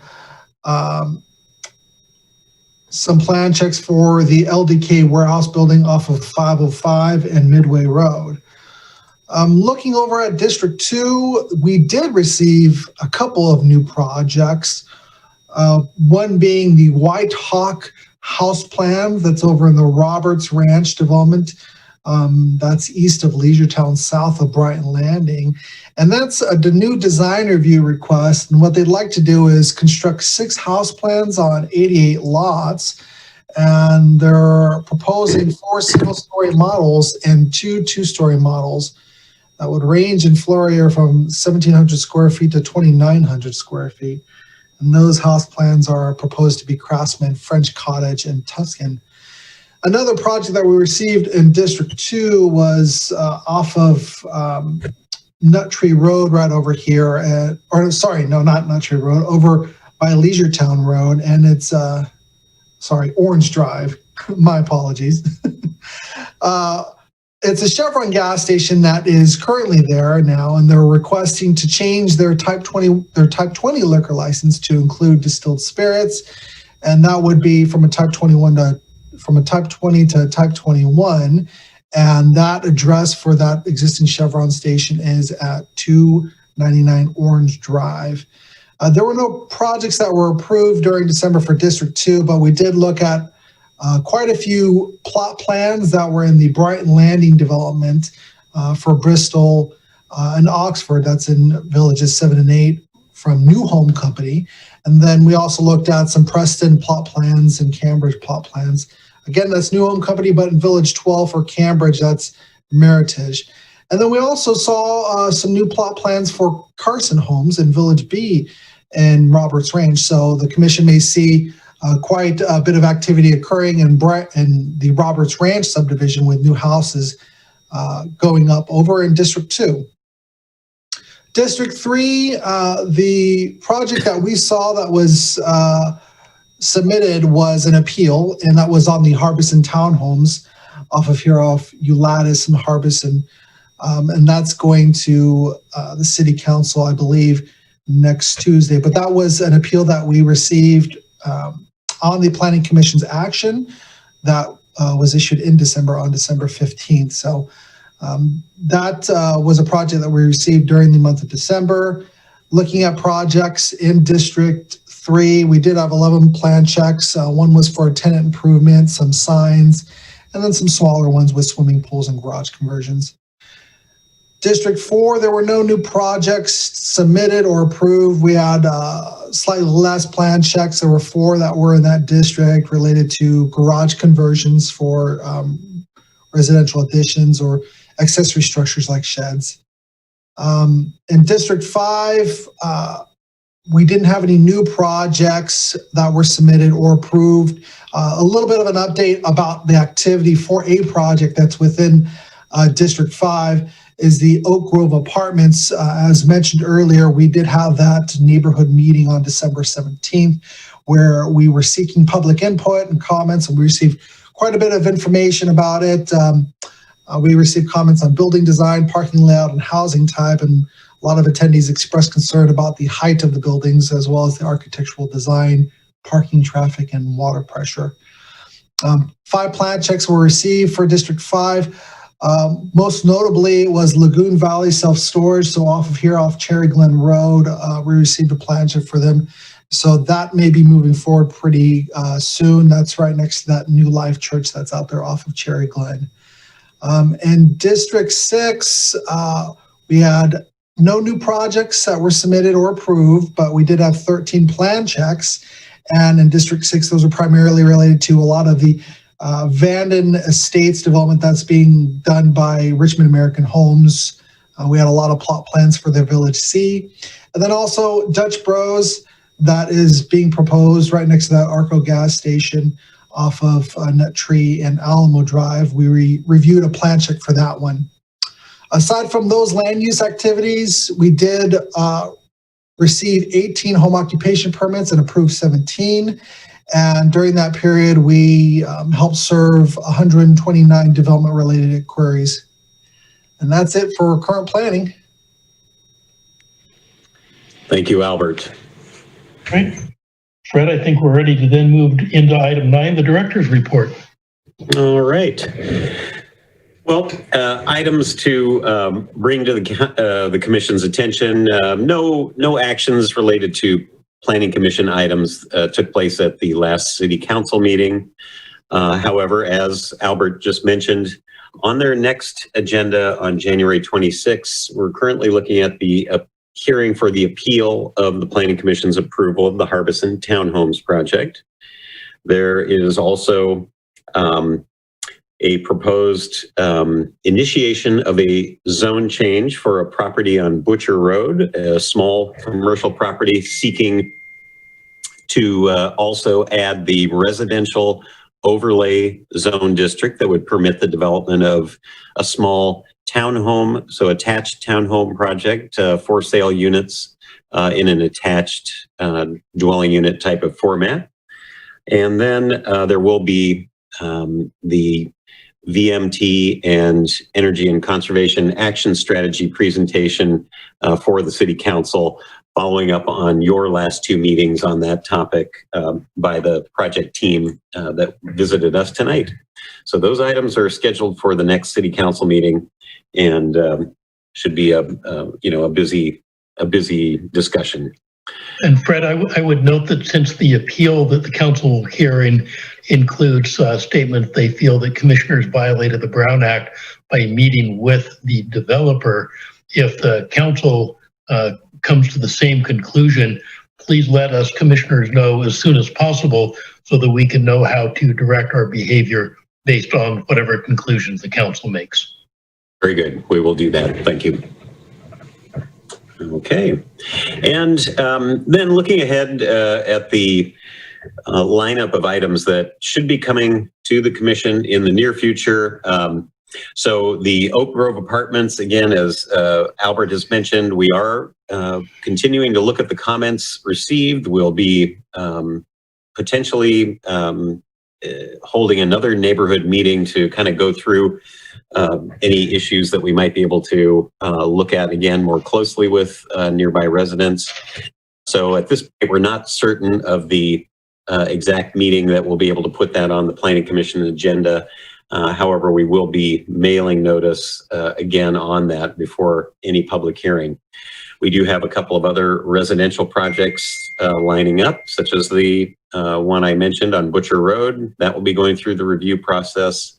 There is an apartment project on Peabody Road that is going through its review process as well.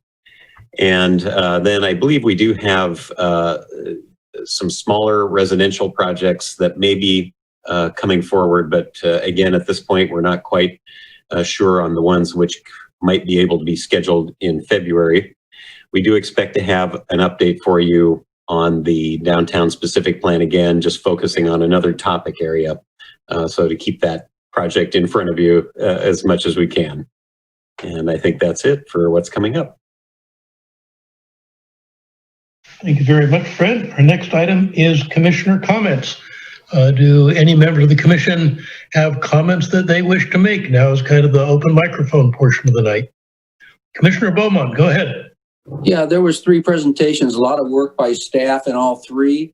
I really appreciate all the work, and I thought every presentation was done well. So I appreciate and give a lot of congratulations to the staff for working hard on that. Thank you very much. Thank you, Mr. Beaumont. Any other commissioners that wish to make comments at this time? Having no desire to drag things out, if nobody else wishes to speak, we are at the end of the meeting, and we will next convene on Tuesday, February 16th, 2021. Good night, Vacaville.